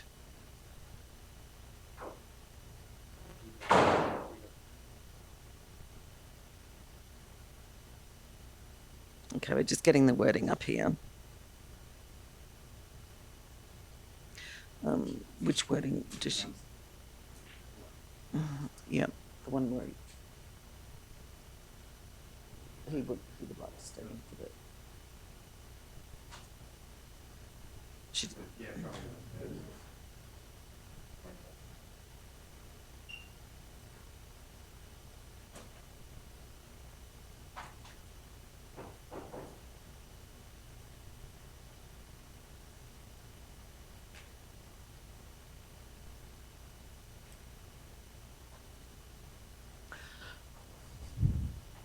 We're just getting the wording up for this so we can actually take a vote.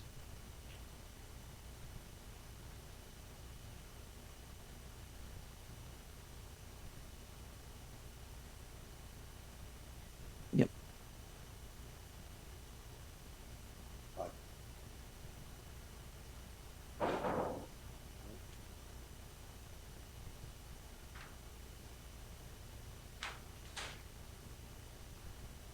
So that would go up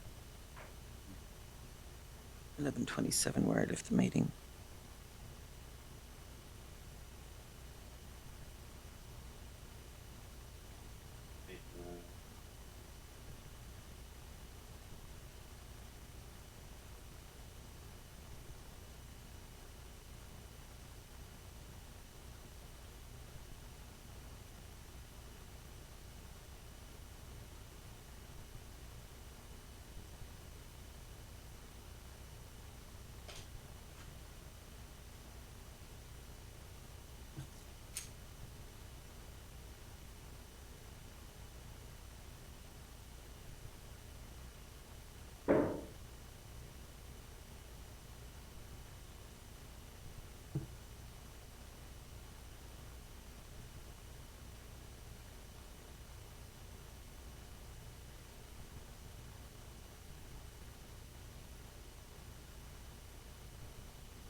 Okay, so we have a, so we've got the motion in front of us. Declarable conflict of interest.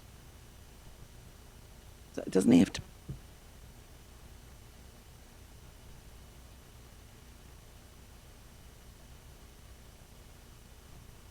Yep.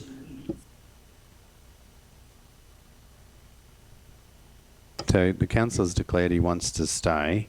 So it's a question of does council believe that he can operate in the public interest outside of the declarable conflict? Okay, so Councillor Shoemaker. I certainly don't challenge Councillor Jones' integrity or his ability to operate in the best interests of the community outside the decision. My only concern is that it's my understanding, because I have been an executive member on groups before and have had to step down from those positions because it does influence my ability to make a decision, and it's, I guess I'm concerned more about Councillor Jones potentially being seen to have a perceived conflict of interest. I'm not sure, being that he's actually making a decision about a financial outcome to improve this facility, if council takes it on board, that he should be part of the decision-making process. I'm probably seeking your advice, CEO Mark, to be honest, because I would hate to see him actually get into trouble or to have a complaint made against him because of this conflict of interest. Largely, if it didn't relate to funding and actual tens of thousands of dollars, it's probably very different. But this does actually relate to a funding decision that the committee that he's part of has supported. So, yeah, in some ways, it makes sense why you would support the lease, because it goes straight to the application. I don't know. I'm just thinking out loud, and I'm just not sure. I don't want to put Councillor Jones in a compromising position. I'm not challenging his integrity or his authority. If there wasn't funding tied to this decision, I'd be fully supportive of it and probably look to my colleagues for some advice. It just doesn't feel right to me, and I do believe in trusting your gut. Okay. So we actually need a motion here. So we've got a choice of the two motions, is that he either stays or goes. So can I have a motion, please? Councillor Erkins. Sorry, can I just say one thing? One of the things that I am concerned about, I would not like this to rule Councillor Jones out from being able to be a part of that partnership fund if he comes in and votes on this. So I would probably prefer to have him remain out so we can vote on whether we're going to apply for it and it doesn't compromise him on being able to be a part of the decision making to fund it for that group. So I would like to move that Councillor Jones remains out while we decide whether we're going to. You've got the motion in front of us to put a second to that.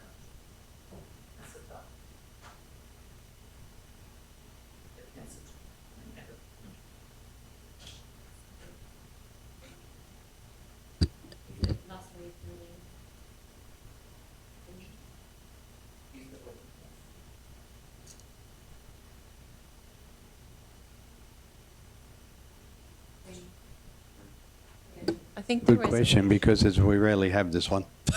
Yeah, I think the resolution should read that he, as per 150 ES of the Local Government Act.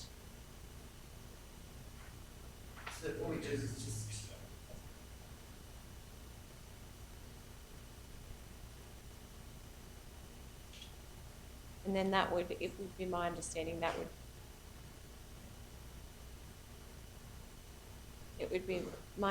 that would then carry forward for any further discussion about this matter. Yeah, That would be, it will need to be a discussion and then matter resolved prior to any further questions. Yep. It doesn't forever preclude, but yeah, there would need to be some sort of a process put in place at that time. Okay, so we've got the recommendation.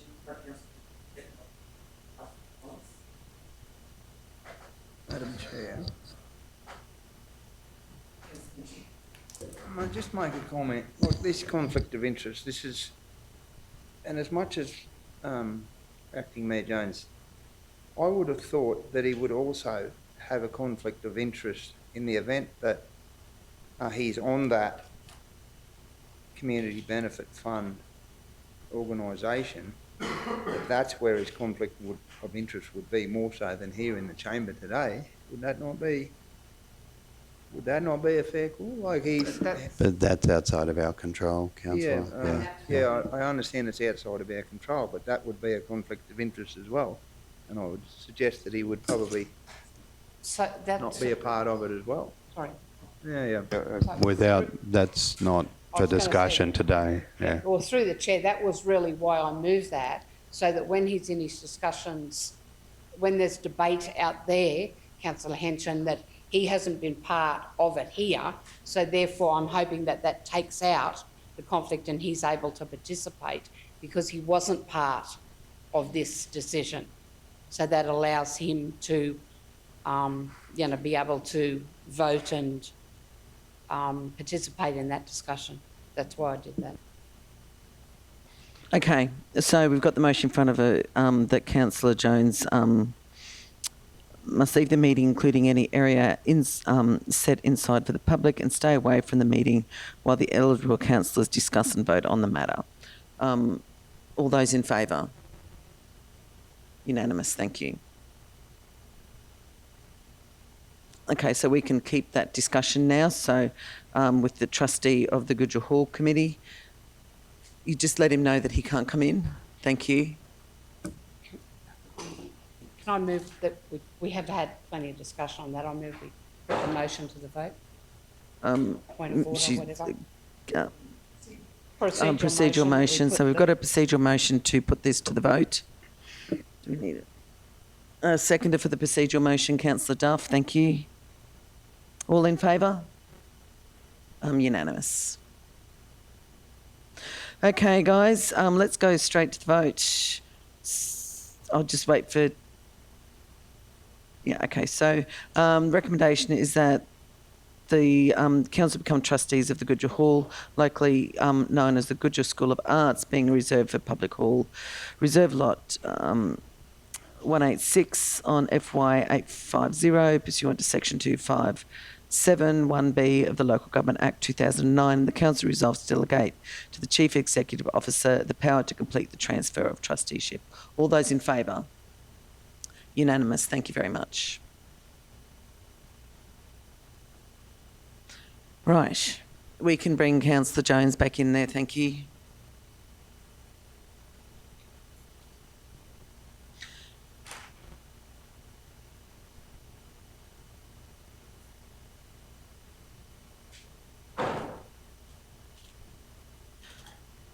Okay, we are now, Councillor Jones has returned.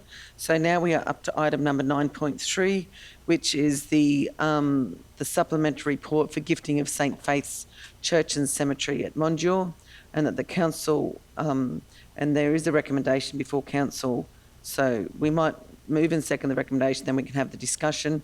So it's that council respectfully, or do we have, actually we might have a discussion in case. So any discussions with regards to this one in front of us now? Councillor Duff.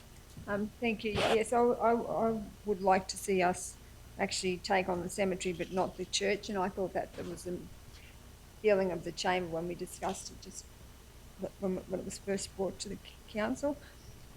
I have spoken to the community. They would like to see that happen as well.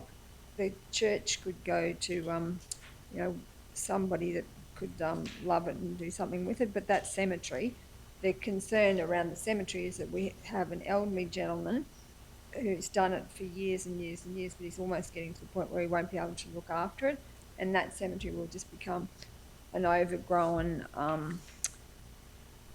it won't be respectful for the people who are buried there. And I just think that that's what council does. It's core council business, looking after cemeteries, and I think we need to take that on.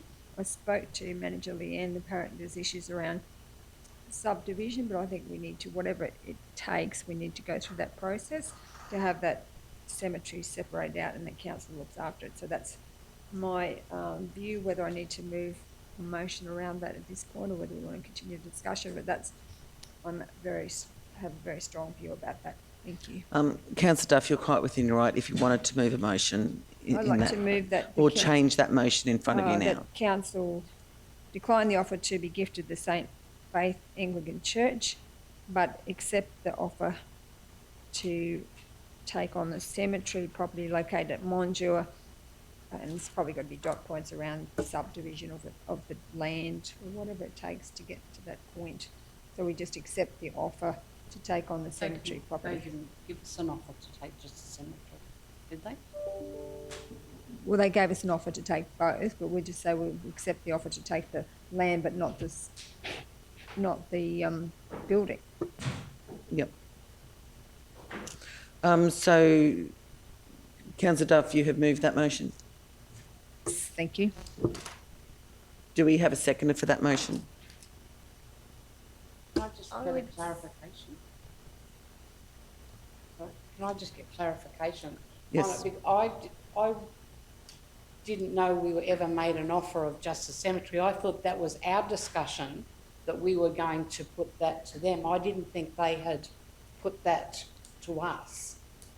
I thought we were going to ask them the possibility of just taking on the cemetery. Through you, Madam Chair, just in response to that, the church has actually approached us to take all of the asset. So that includes the cemetery and the church and all the grounds. They are aware, as they've done their homework as well.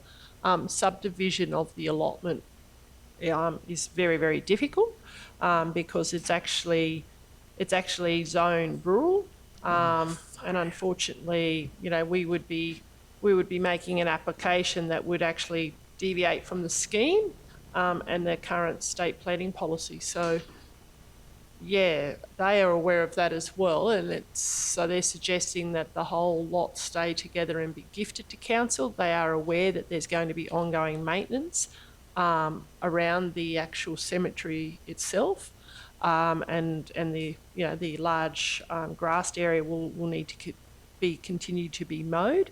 The church itself is a fair age and it needs a lot of work, and it doesn't have amenities or anything like that. So the other idea was whether or not if we did take on the whole asset, we would sell off the church and someone could relocate that to another allotment and develop it as they see fit. However, for us to take it on, we were just outlining there that there is a large cost associated if the church was going to stay. It does need painting, it needs re-roofing and re-stumping, and it certainly doesn't have amenities. So just highlighting that for council's consideration. Talking about more assets, we were not keen to bring on a church onto council's assets, and because it's really difficult for us to subdivide it, our suggestion would be maybe we don't keep the church or the cemetery, and the church continues down that path at looking at how they're going to continue to maintain their cemetery into the future. And I think that's a question that I would like to know is if we don't take this on, what does happen to that cemetery? Because I think we all know what happened at Highsville with regards to the one particular grave that was under the church there. And I'm actually concerned of what they may do in the future if this can't be subdivided off. So I just want to know, what their plans are moving forward.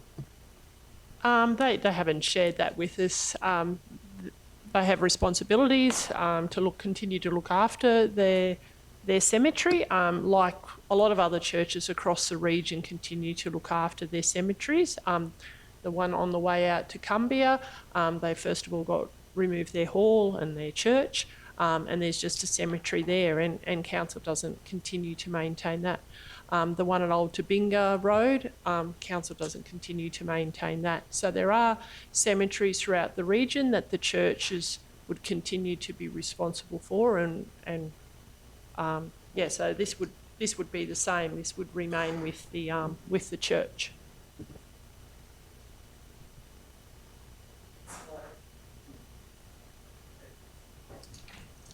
Yeah, I believe that the church do have a responsibility to maintain and look after their cemetery. I don't, what they're doing by offering it to us, it just gives us something else to look after. They are able, if they're concerned about the upkeep on their church itself, they're able to do the same thing as we would do, and that would be to sell the church, the building off, which seems to be the best option for anybody. So let the church take that up, and realistically, they've probably got a lot more money in their bank account to maintain a cemetery than we have. So I just think it's their responsibility, it's their cemetery, and they should be the ones maintaining it. So I would have to support that we don't take on either of them. Councillor Shoemaker. Yeah, I really don't like this one.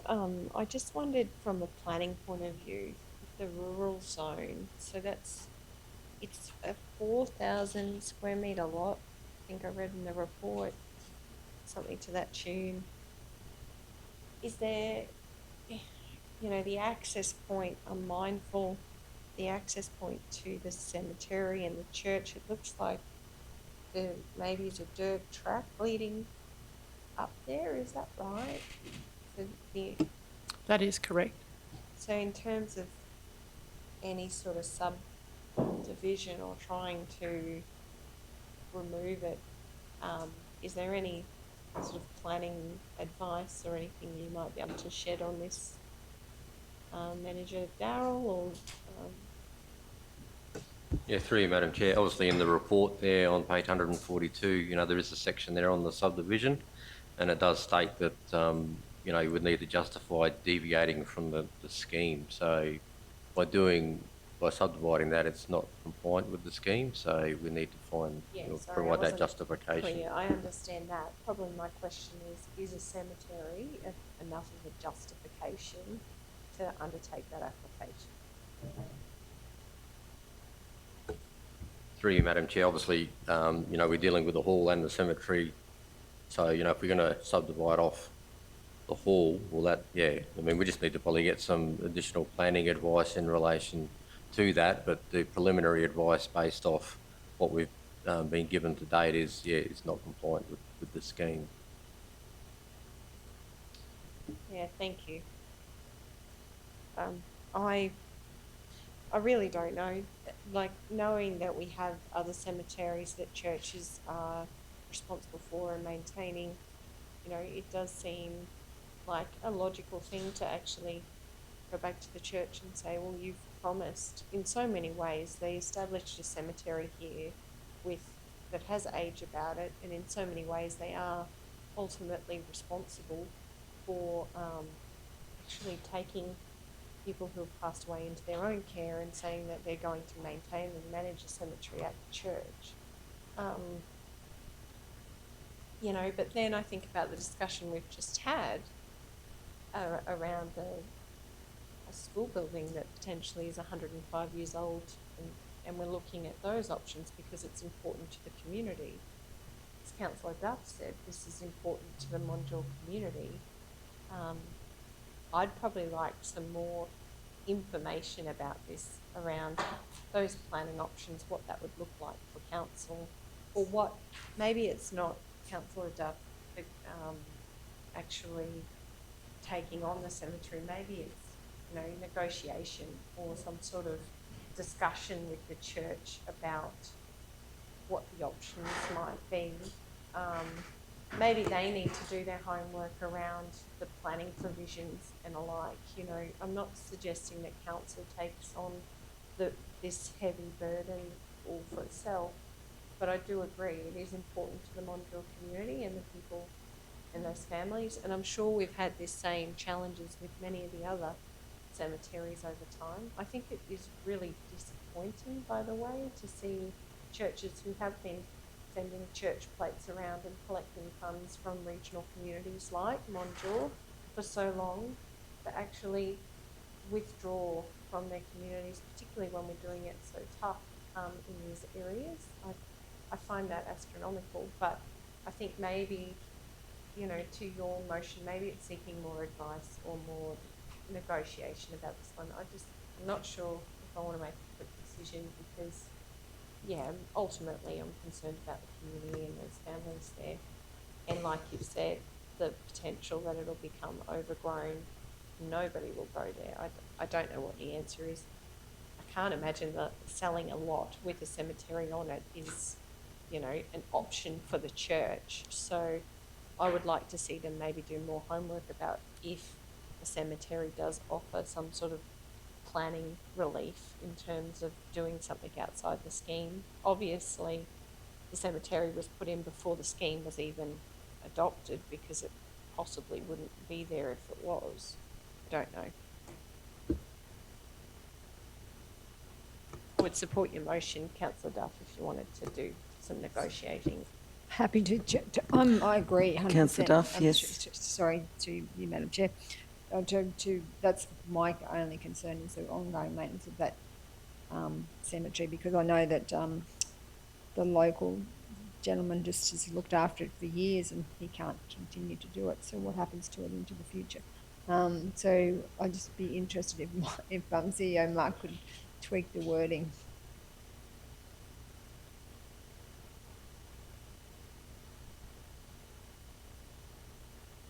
You happy with that? Sure. Acceptance of an offer.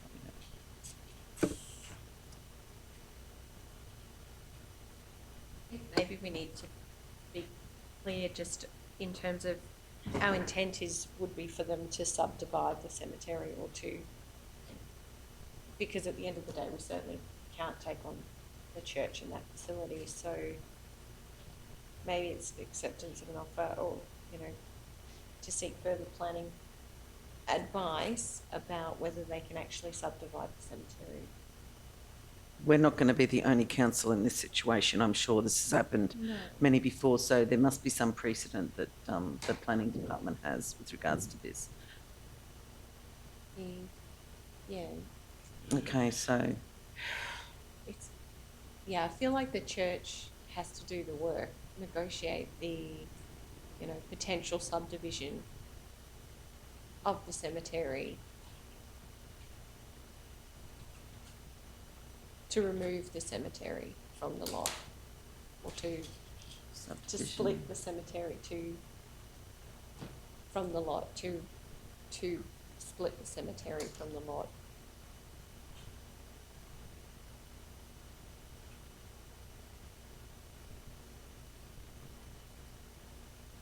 Would that be in order for us to accept an offer?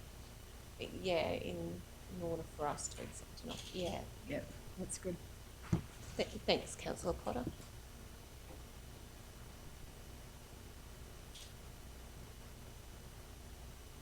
Okay. Right, so this is the motion that's moved by Councillor Duff. Do we have a seconder for this motion, Councillor Shoemaker? Okay, discussions on this motion, Councillor Erkins. I definitely am not in favour of the motion, can't support it. I believe that the St Faith or the Anglican Church have a responsibility to look after their cemetery. We just spoke, Councillor Shoemaker just spoke about us on the, talking about the Goodger School, but at the Goodger School we had a committee, we had a community group there prepared to take on the responsibility. Here we're looking to take a responsibility from a group. And, you know, one of the things we said was, do we need to take on these extra expenses? That will be an expense. And as I said, I feel it is the responsibility of the church. It's not a responsibility of the council, and therefore I cannot support the motion.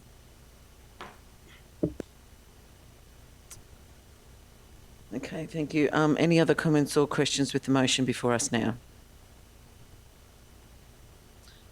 Okay, we will put this one to the vote, that the council respectfully decline the offer to be gifted the St Faith's Anglican Church and negotiate a potential subdivision to split the cemetery from the lot in order for council to accept an offer to take on the cemetery property located in Monjor. All those in favour? Councillor Duff, Councillor Shoemaker and Councillor Potter. All those against? Councillor Erkins, Councillor Jones and Councillor Henshin.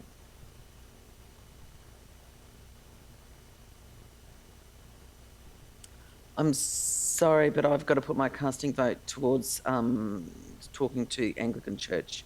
So I vote in favour of this motion.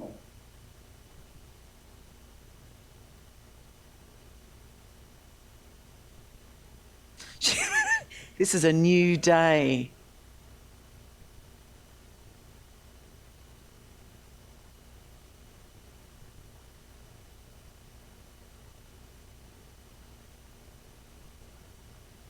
I don't know whether she can change that.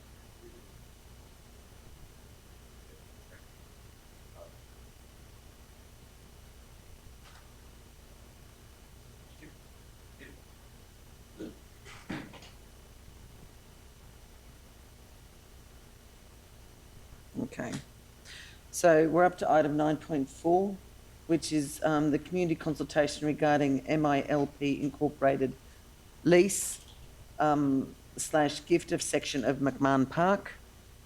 Officer's recommendation is that the committee recommend to council that council resolved under section 236 1B2 of the Local Government Regulation 2012 for the disposal of a valuable non-current asset by offering a 3-year non-exclusive use deed of licence to occupy for part of Lot 37 on RP 842815 70 Perkins Street, Mergen, known as McMahon Park, for the Mergen Independent Lifestyle Project Incorporated.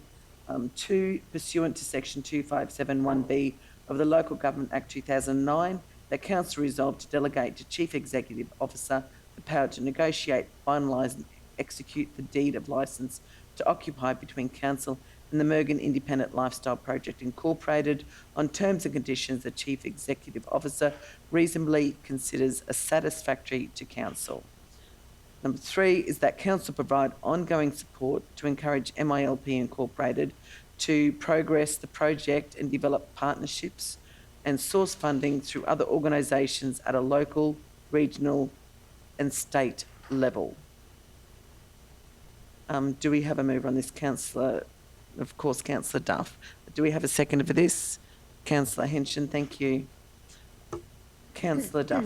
Thank you. Yes, I think this is a good news story. I think that the Mergen Independent Lifestyle Project Group will be very excited about this outcome. We had community consultation at the McMahon Park. It's not a park that's highly utilised. It's actually, the consultation actually made everyone aware that there actually is a park there. I think a lot of people didn't even know about McMahon Park. It's a big area of land.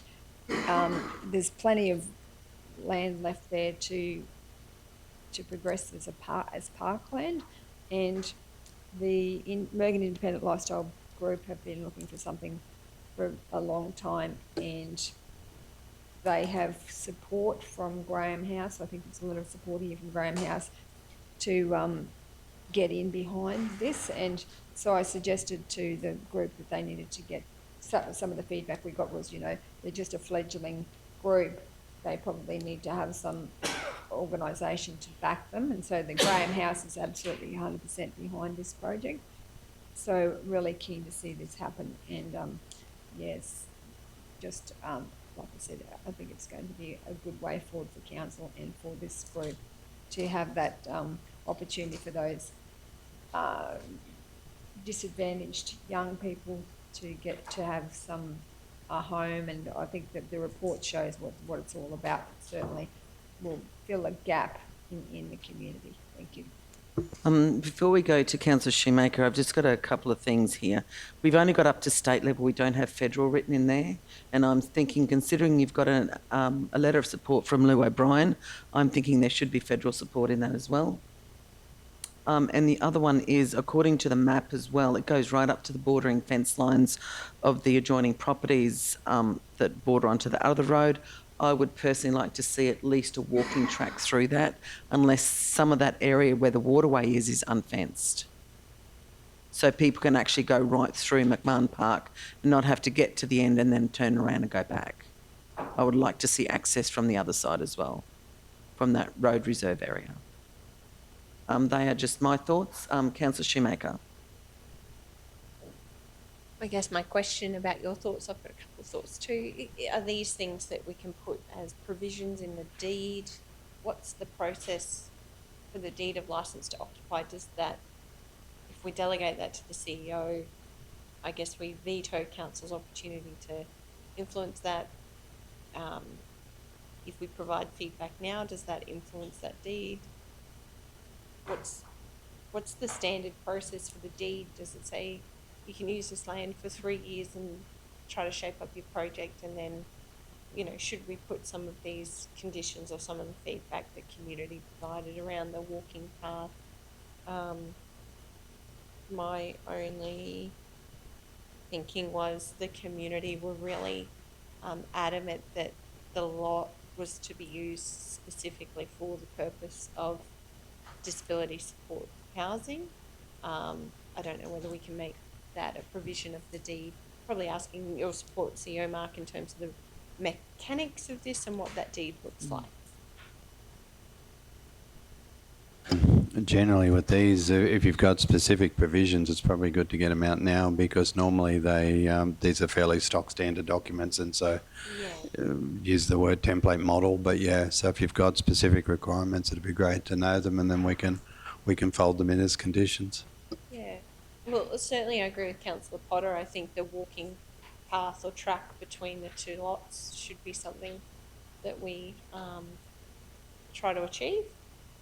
And I think the other thing that was just brought up by a number of people at that community consultation that day, I think we were all there. I think when we were walking back, yeah, we'd walk, that's right, super hot day, that's right, I remember now, no. Walked across the lot, and some of the residents in that area were specifically wanting to ensure that the land would be used and managed for this purpose. If I remember that correctly, Manager Leanne, yes. I don't want to mislead the chamber, but it was very hot. They wanted to make sure that if council did support this or help to make this happen, that land would be used specifically for people with disability housing. And I think that's probably the key, and I know it aligns very much with their plan. I'm fully supportive of the recommendation. I agree with Councillor Duff. I have met with this group numerous times over this term of council, have tried to connect them with other community housing providers like regional housing, tried to provide them with some support around shaping up their vision and their plan, and they've done so much work. I have met with residents in the area, and we know an outcome from our local housing action plan is that this is an absolute need in our community. The actual housing stocks or provisions for people with disabilities in our region, noting the high proportion of people living here, is really not enough to cover our population. So I think the idea of 3 years is a good buffer, because it gives them some time to shape up that project and to get some funding bodies and partners involved. I do think they will need a lot of support, and I do like the provision that council's making that commitment to this group, that we're going to walk with them in this and try very hard to help them in achieving their goals and their ambitions for this project. So thank you to the team for bringing it forward. I know it's been a long-term conversation, and I really do admire and am grateful that we've tried really hard to find a solution here, because I know that's not always easy. So I think the McMahon Park is a gorgeous big area. it is something that I am looking forward to coming back to the playground audit. Manager Leanne, we did go for a look at the playground and it's pretty abysmal. I understand there's some unfavoured activities that happen there, maybe because it is very much unloved, and I do think it's a beautiful big space with that gorgeous big walking path. There's a lot of potential there, and the trees and the setting will be a nice place for housing like this, being that there'll be so much space around it for the residents to enjoy. So yeah, I'm fully supportive of the recommendation. Thank you for the opportunity to go out and meet the community that day and to see the park firsthand and to have these conversations. Thank you. I would actually like to see the word federal put in point 3, not just leave it at state, as mentioned earlier. If that's agreeable to the mover and the seconder, Councillor Duff and Councillor Henson.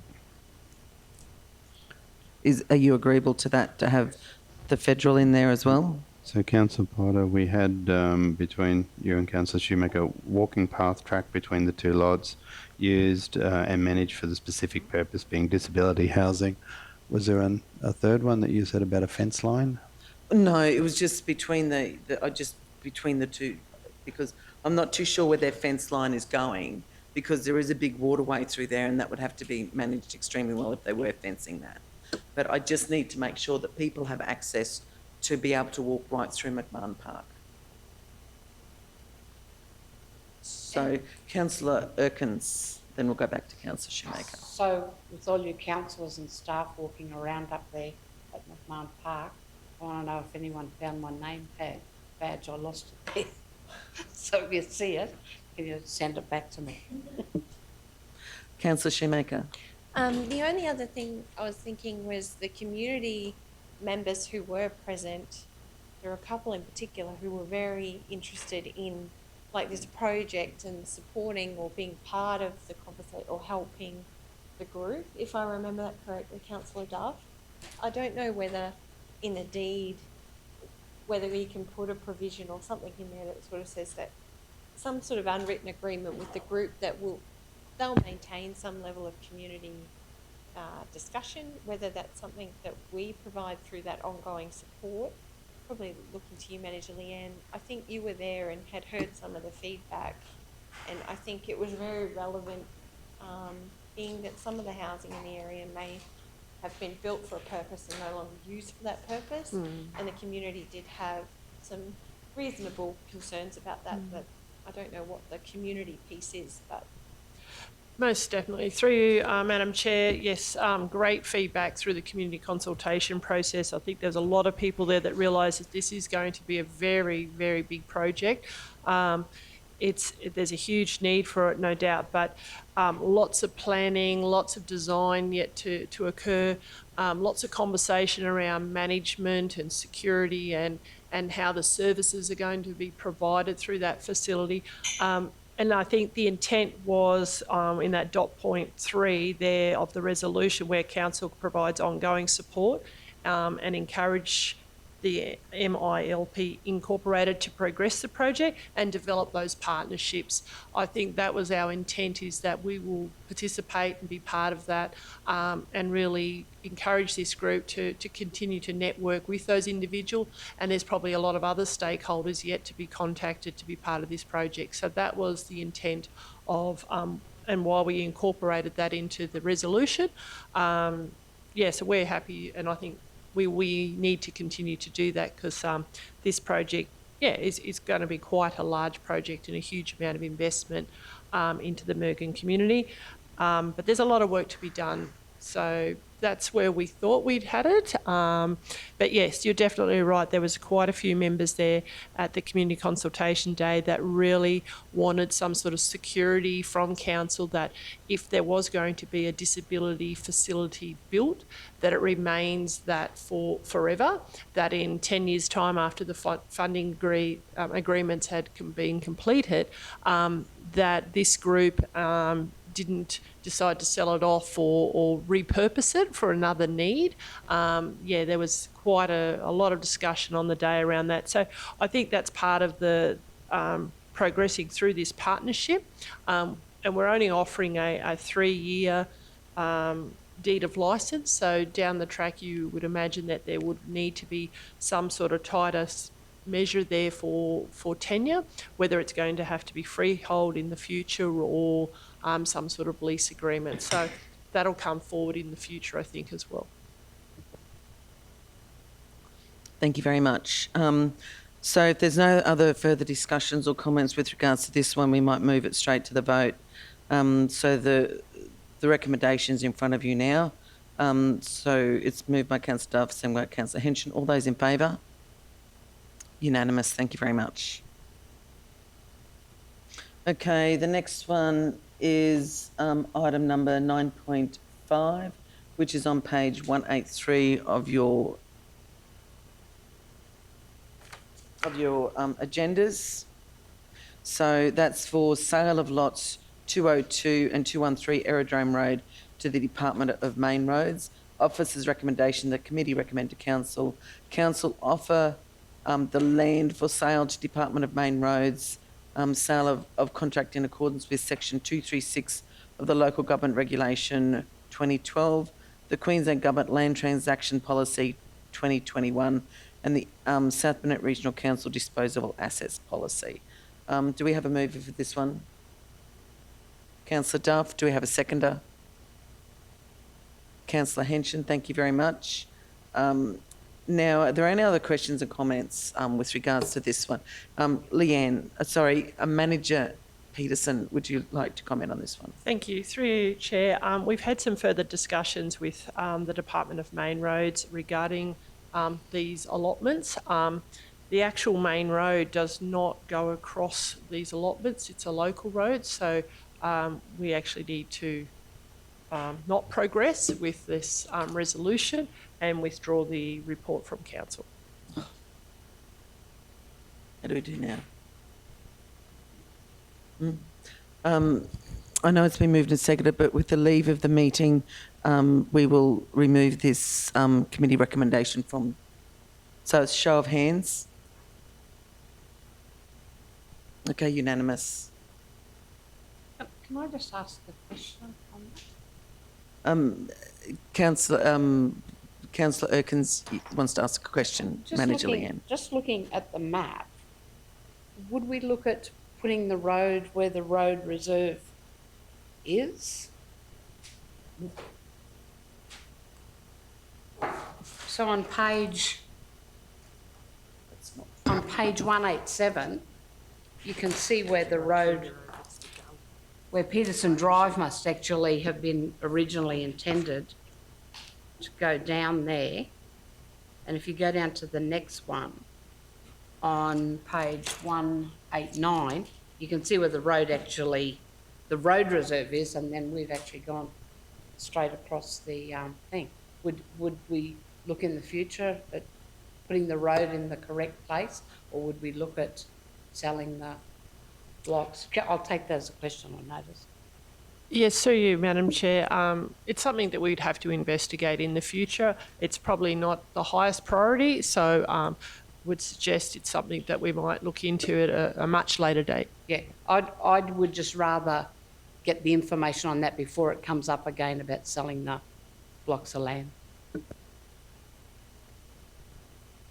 Okay, so moving right along, we've got item number 10.1, which is the portfolio for regional, item number 10.1, which is portfolio for tourism, visitor information centres, sport and recreation and commercial enterprises. And I'll hand over to Councillor Erkins for that one. Thank you.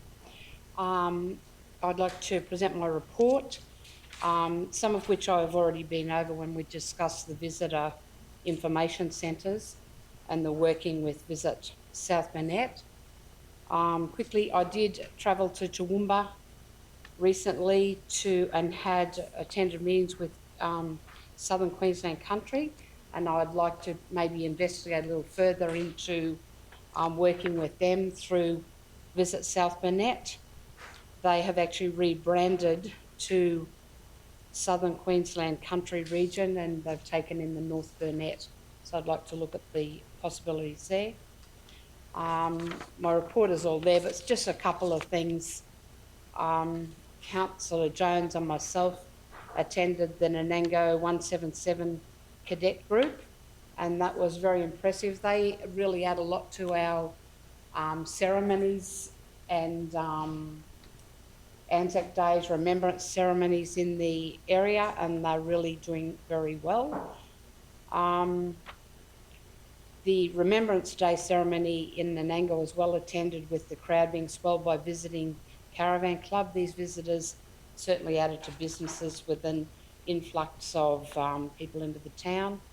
Other things bringing visitors to the area was the Diva concert in Nanango, the South Burnett Chorale, who entertained at a number of places across the area. The commercial enterprises, the dams are actually looking at a picture. They're up to the 80% mark, the water. With the recent rain, the dams are proving popular with group bookings, with many rebooking for next year following their positive experiences. They're also having wedding parties and groups attending. The sale yards, there was actually a sale yesterday, but I don't have the reports on that, but the one before was the 21st of November, and it was good to see that, and I'm sure yesterday's would have also been good with this recent rain. The aerodromes, the fueling station at the Kingaroy Airport has been out of action, but alternative solutions have been found to that. Sport and recreation next year will be a big one for the South Burnett, with the 47th Battalion Carnival being played in the region on the long weekend in March. And just a little information on that, this competition was established 52 years ago as a tribute to those who served in the Wide Bay Regiment during World War II. The tournament is named after 47 Battalion Memorial Trophy, which was donated by veteran Peter Marcellus in 1971 to commemorate those he served alongside. One of the things that will be a definite challenge to the organisers will be accommodation. So it'd be good to see. I think people will have to end up taking billets into their homes for that. The South Burnett certainly punch above their weight when it comes to sporting activities, and the Nanango netball facility have got some big plans for things happening there. One of the things I was really happy, I actually went to the Nanango Bowls Club, and they had put in for some funding, and they paid particular mention. They made particular mention of Denise King for their assistance in their application for funding, and they did ask that I specifically. They mentioned her in their presentations, and they asked that I definitely mention that. The Nanango Men's Shed, I went along there. They were also very complimentary about our CEO, Mark Pitt, who had assisted them so much. So it's really great when you go places and you get that those compliments on staff. It's really great to hear. It's all very well for us to stand up and tell everyone what a great job they do, but when it comes from the community, it really does make you feel proud to be part of the organisation. So with that, I'd like to move that my report be accepted. Thank you. Do we have a seconder? Councillor Henshin. Any questions or comments for Councillor Erkins on her report? Councillor Erkins? Oh no, okay. Rightio, we'll put that one straight to the vote. All those in favour of Councillor Erkins' report? Unanimous, thank you very much. Okay, it's 12:24. We might do, we've got item number 11.1, which is the Regional Development Services Community and Social Housing Portfolio Report. And I will hand over to Councillor Shoemaker for that one. Thank you, Councillor Potter. Certainly happy to table the report as read. Just note that, as you all know, the notification's gone out in relation to the Major Planning Scheme Amendment, which is now open for community consultation until the 5th of February. While I understand the delay in terms of the state interest review, I am disappointed that we as a council won't be able to adopt officially adopt those amendments, and we'll leave them for the next council to do so. So certainly encourage everybody to provide their feedback. Just at a bit of a glance in terms of what I have been up to this month, I just wanted to give a shout out. I know some of you, I know certainly Councillor Potter, you attended a meeting with Dr. Rose in relation to UQ and the transitional strategy for regional areas like ours, and the discussion in the past. She was just recently in the area last week, and I did catch up with her and have some very fruitful discussions about some of the challenges we're having as we look to a renewable future, and some of the opportunities, I guess, to really set our region up for the future. Also caught up with FemPro, Stephanie, after the visit there. I would certainly encourage anybody who gets an opportunity to have a chat with Stephanie. She is an incredible entrepreneur who's doing amazing things here in Kingaroy, both in defence, health, and certainly in sports, and really leading the way in so many ways. So I really encourage you to get a chance to chat with her. She mentioned some of the challenges, and I think it's really interesting for us as a region to think about and take some of that feedback on board, certainly as we look to the future, as we transition to support more advanced manufacturing like what Stephanie is doing. I think the challenges in her experience as being based regionally are really important, and something that we do need to take into consideration in terms of how we support people like her and encourage that kind of investment in our region that will bring jobs. Wind farm, there's been lots of discussions about the wind farm over this past month, and attended quite a few community meetings in that regard. And also just pleased to catch up with the team today. I understand the draft regional development action plan will finally come back to council. I know we had some discussions with the committee, and since staff have changed and moved and whatever else, that project was stalled for quite a while, but the information that people had provided into that is still ongoing, and I'm really looking forward to taking a look at that with all of you. So there are a couple of things at a glance that I've been working on. As always, there's so much more, but I don't want to bore you all. And as Councillor Jones is very much ready for lunch, I think I will leave it at that. Thank you, Councillor Potter. Happy to move my report. Thank you. Do we have a seconder for that? Councillor Jones, thank you. Any questions or comments for Councillor Shoemaker? With that, we might just go straight to the vote for Councillor Shoemaker's report to be accepted. All those in favour? Unanimous. Thank you very much. I know the CEO has to leave. He's got another meeting to attend, I think, about now. But if we could get right through and at least get see how far we get before 1 o'clock, maybe, if that's all right with you guys. Or Councillor Potter, just sorry, I've got the genealogy group just want to meet with me in the library about Proston. They wanted to ask me a few questions at 12:30, so I just needed to slip out at 12:30. Sorry. Okay, well, on that note, we actually just might go straight to lunch now, if that's all right with everyone. Do we have a mover? Madam hang on. Chair, just before you go, can I just touching on before, apologies to the chamber for not picking up on that conflict of interest and declaring it. Can I thank Mr CEO and yourself for picking that up? And can I congratulate the chamber on making the right decision?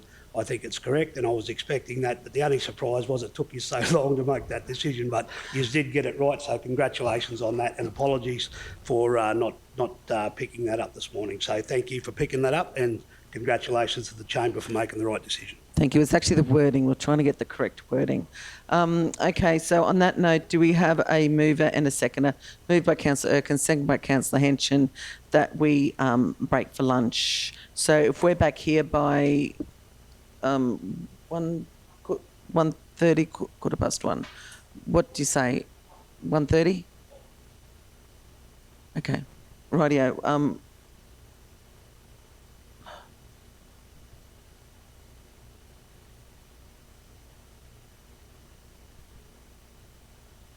Okay, well, 1:15 then. I think we'll have to be back by that. 45 minutes should pull us up for the rest then.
Okay, welcome back to today's Liveability Governance and Finance Standing Committee for the 6th of December.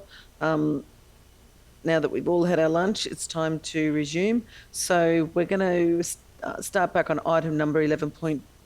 I got this earlier too. So I would like to move that we move back into committee meeting. Just resume the meeting. So I'll move that. Do I have a seconder? Councillor Henshin, thank you very much. All those in favour? Thank you very much. Yeah, carried 5 no, because there's only... Yeah, so we don't have Councillor Jones here at the moment. He had to leave to go to another meeting, so there's only the 5. So that's carried, yep, so 650, yep. Okay, so the next one is 11.2, which is the Development Services Operational Update, which is on page 197 of your portfolio, of your agendas. So, and recommendation that Development Services Operational Update be received for information. Do we have a mover? Councillor Henshin, seconder Councillor Duff. Any comments or questions with regards to this one? No? Well, then we'll put this one straight to the vote. All those in favour? Carried unanimously. Okay, next one is item in Development Services, the Planning, Building and Plumbing. We've got item number 12.1, which is the Delegated Authority Reports, 1st November 23 to the 28th of November 23. The report is in front of you. The officer's recommendation that the Delegated Authority Report be received. Do we have a mover? Councillor Duff, seconder. Councillor Erkins, thank you very much. It was Councillor Duff. No, that's all right. Councillor Duff was the mover. Yep. Okay, is there any questions or comments with regards to this Delegated Authority Report? On page 200 of your agendas. If not, we'll move straight to the vote on that one. All those in favour? Carried unanimously. Thank you very much. Item number 12.2 with a list of correspondence pending completion of assessment report. That's on page 355 of your agendas. And it's that the list of correspondence pending completion of assessment report as of the 28th of November 23 be received. Do I have a mover? Councillor Duff, thank you. Seconder, Councillor Erkins, thank you. Any questions or comments with regards to this 12.2? Okay, we'll go straight. Yes, Councillor Erkins. Through you, Madam Chair, to I don't know there or there. Just ask the question. Yeah, I've had some some reports through my tourism role from Visit South Burnett. They're saying that there's a motel that have applied for more rooms, and they're having issues with council, because council are telling them that they have to have a second exit or something. Is that, that's all I know. I just don't know what the issue is, but I can tell you it's been mentioned a few times at meeting. Is it Rooms Motel? Rooms Motel? Yeah, through Madam Chair, yeah, I think there is a planning application in for the extension of the Rooms Motel through Pound Street, but I'm not far as to where that application is actually at, but yeah, if they've got concerns, it's probably best just to take it up with the planning team. Well, I believe they may. I mean, I'm not suggesting that they've come to me instead of, but I think they've come to me. As I said, it's come through a roundabout way, but it's definitely been mentioned at Visit South Burnett meetings where they're taking, you know, like council are slow doing this and council are that, and you know the usual council complaints about it. And like for myself, I want to be able to say, you know, we're doing everything we need. So maybe if that can be question on notice for if there is an issue there or something. Yeah, we can certainly bring it back, Madam Chair, just to our planning information sessions, just to see what, just get some information anyway. But if that development's going through to Pound Street, it would make logical sense to have we probably just need a bit more information if we can, so we can target that response. Yep.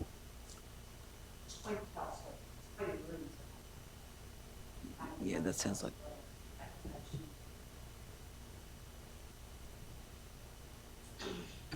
Thank you very much. Councillor Shoemaker. Yeah, thank you for the report. Just note that there's 19 reconfiguration of a lot applications there, and then a further 17 material changes of use. Pending completion of assessment reports. So I guess just keen to understand, are they on track to be completed, or if you're able to provide a bit of an overview. There's just quite a hefty load there, so just keen to understand where things are at. Yeah, through you, Madam Chair. So obviously with the planning legislation or planning application, you've got the statutory timeframes that we need to comply with, so which we do. Obviously if there's concerns around meeting those timeframes, we can extend depending on what the circumstances are. But yeah, it is, through the operational update, you see that, the planning applications are right up with where we were this time last year. So, those numbers are holding really firm, whereas some of the others, building and plumbing, are starting to drop off a little bit. So there is a active, the planning team are under the pump. As I think in the portfolio report, we're still using external people because we haven't resourced up since, those planning numbers have increased. Hats off to the planning team on getting this volume of work out in a month. Like, it's pretty impressive what they're doing. Plus, there's the things that you can't see that haven't hit the table yet that are still in the pipeline that, are being worked on as well. So. Yeah, no, thank you for the update. Certainly a lot there. So good to see. Great for the region. So important that we take advantage of this growth opportunity. Just in terms of resourcing for the planning team, General Manager Darryl, for what we've actually got here. Like, I know we've recruited some new positions a while ago. Just, I guess, keen to understand, are we at capacity or? Through you, Madam Chair. So yeah, we've got all our full-time equivalents filled now, which is great. And we were anticipating, a bit of a drop-off in planning applications. Hence, we're still using the consultants to help prop up, the oversupply of applications that we're getting, which is a great thing. But so we're fully at capacity, but obviously at some point in time, we've got to sort of look at, well, what are these consultants costing us versus getting another resource internally to help us out. So, so that could be a budget conversation for next financial year. So, mindful of that. Yeah, no, certainly really would support doing some work in that space. It's clear that if anything, there's more opportunities for growth.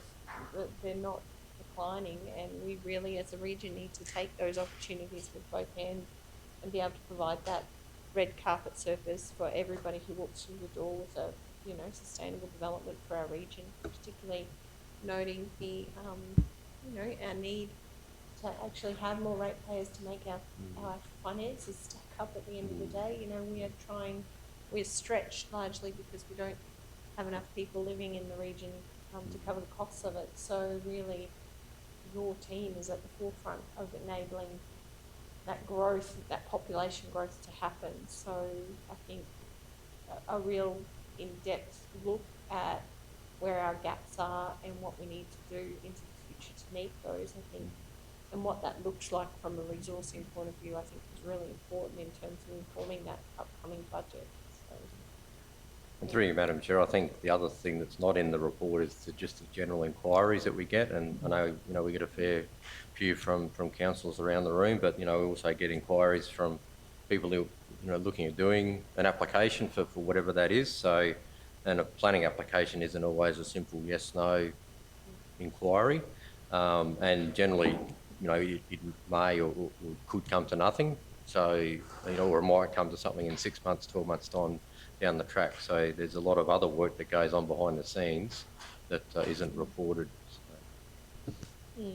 Yeah, and certainly I think that's where the website and actually having the functionality online to be able to support the development team, answer simple inquiries, I think is something that strategically we really do need to work on as a council, and sooner rather than later, because I'd actually be interested, out of the many inquiries that you receive, how many of them we might be able to answer earlier if the information was accessible to the community and didn't actually need a planner to provide some of that basic stuff around my zoning, what can I do, what are my setbacks, you know, looking at, I've had conversations with your team and the digital team just about what are the opportunities, because yeah, the reality is for that team really into the future, we're going to have to look at technological supports to help get those outcomes. This sort of pipeline isn't sustainable with our current resourcing, but also there's no money tree out the back. Thank you. Thank you very much. Those pre-lodgement meetings are quite important too for anyone thinking of doing any development application as well. So if there's no further questions or comments with regards to item number 12.2, we might go straight to the vote. All those in favour? Unanimous. Thank you very much. Okay, the next one is the questions on notice 13.1, which is the rating category piggeries, by Councillor Henson, that the response to the question regarding rating category and piggeries raised by Councillor Henson be received and noted. Councillor Henson, are you happy with that? My word, Anne. Thank you, Acting Chair. Thank you very much. So you would like to move that? Moved by Councillor Henson. Do we have a seconder for that one? Councillor Duff. Thank you. No questions or comments with regards to this question on notice from Councillor Henson? Beautiful. Okay, we will go straight to the vote on that one. All those in favour? Thank you. Unanimous. Okay, so now we actually have to go to confidential. So moved by Councillor Erkins. Oh, sorry, I've got to read it. Okay. Sorry. No. Thank you. Confidential section. So officer's recommendation is Council considers the confidential report list below and a meeting closed to the public in accordance with Section 254J of the Local Government Regulation 2012, 14.1 interest on overdue rates. This matter is considered to be confidential under Section 254J/D of the Local Government Regulation, and the Council is satisfied that discussion of this matter in an open meeting would on balance be contrary to the public interest as it deals with rating concessions. 14.2, dog registration write-off. This matter is considered to be confidential under Section 254J-C of the Local Government Regulation, and the Council is satisfied that discussion of this matter in an open meeting would on balance be contrary to the public interest as it deals with local government budget. 14.3, future use of Lot 19 on CP 891608-9 Knowles Street, 9 Knowles Street, Nango. Sorry, this matter is considered to be confidential under Section 254J-G of the Local Government Regulation, and the Council is satisfied that discussion of this matter in an open meeting would on balance be contrary to the public interest as it deals with negotiations relating to a commercial matter involving the local government for which a public discussion would likely prejudice the interests of the local government. 14.4, legal update on a planning matter before the Planning and Environment Court. This matter is considered to be confidential under Section 254J-E of the Local Government Regulation, and the Council is satisfied that discussion of this matter in an open meeting would on balance be contrary to the public interest as it deals with legal advice obtained by the local government or legal proceedings involving the local government, including, for example, legal proceedings that may be taken by or against the local government. Okay, I'll move that we go to a closed meeting, seconded by Councillor Erkins. All those in favour? Unanimous, thank you.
Beautiful. Back and open. Me too. That's all good. Okay, so next up on the agenda, now that we're back in open session, item number 14.1, with it's the interest on overdue rates. Officer's recommendation that committee note the report for information. All those in favour? Oh, sorry, can I have a mover? Councillor Shoemaker, seconder Councillor Duff. All those in favour? Unanimous. Thank you very much. Okay, 14.2, the dog registration write-off. Officer's recommendation and committee recommend to council that council pursue the outstanding 22-23 dog registration fees via the renewal notices for the 23-24 period. A mover, Councillor Henson, seconder Councillor Shoemaker. Thank you. Any questions or comments? Okay, all those in favour? Unanimous. Thank you very much. 14.3, future use of lot 19 on CP 891608, 9 Knoll Street, Nanango. Officer's recommendation that the committee recommends to council that number one, negotiation continue to determine suitably to enter into a new lease agreement in accordance with section 236-1-C-3 and 3-5 of the Local Government Regulation 2012 for the disposal of a non-valuable current asset being lot 19 on CP 891608, or to negotiate the sale of the property to an adjoining landowner in accordance with section 236(3)(4) of and 3.5 of the Local Government Regulation 2012. A, the property offered to tender under section 227 of the Local Government Regulation 2012 should negotiations with the existing lessee and adjoining landowners fail. Number 3, pursuant to section 257(1)(b) of the Local Government Act 2009, the South Burnett Regional Council delegates to the Chief Executive Officer the power to negotiate, finalise and execute a lease between the existing leaseholder or sale of the property to an adjoining landowner on terms and conditions the Chief Executive Officer reasonably considers as satisfactory to the Council. Moved Councillor Shoemaker, seconder Councillor Henson. Thank you very much. All those in favour? Unanimous. Thank you very much. Next is item number 14.4, which is the legal update on the planning matter before the Planning and Environment Court. It's the officer's recommendation the report received for information. Mover? Councillor Duff, seconder Councillor Erkins. Thank you very much. All those in favour? Carried unanimously. Meeting is now closed at 2:19. Thank you everyone online if you're still there, and thank you everyone in the chambers.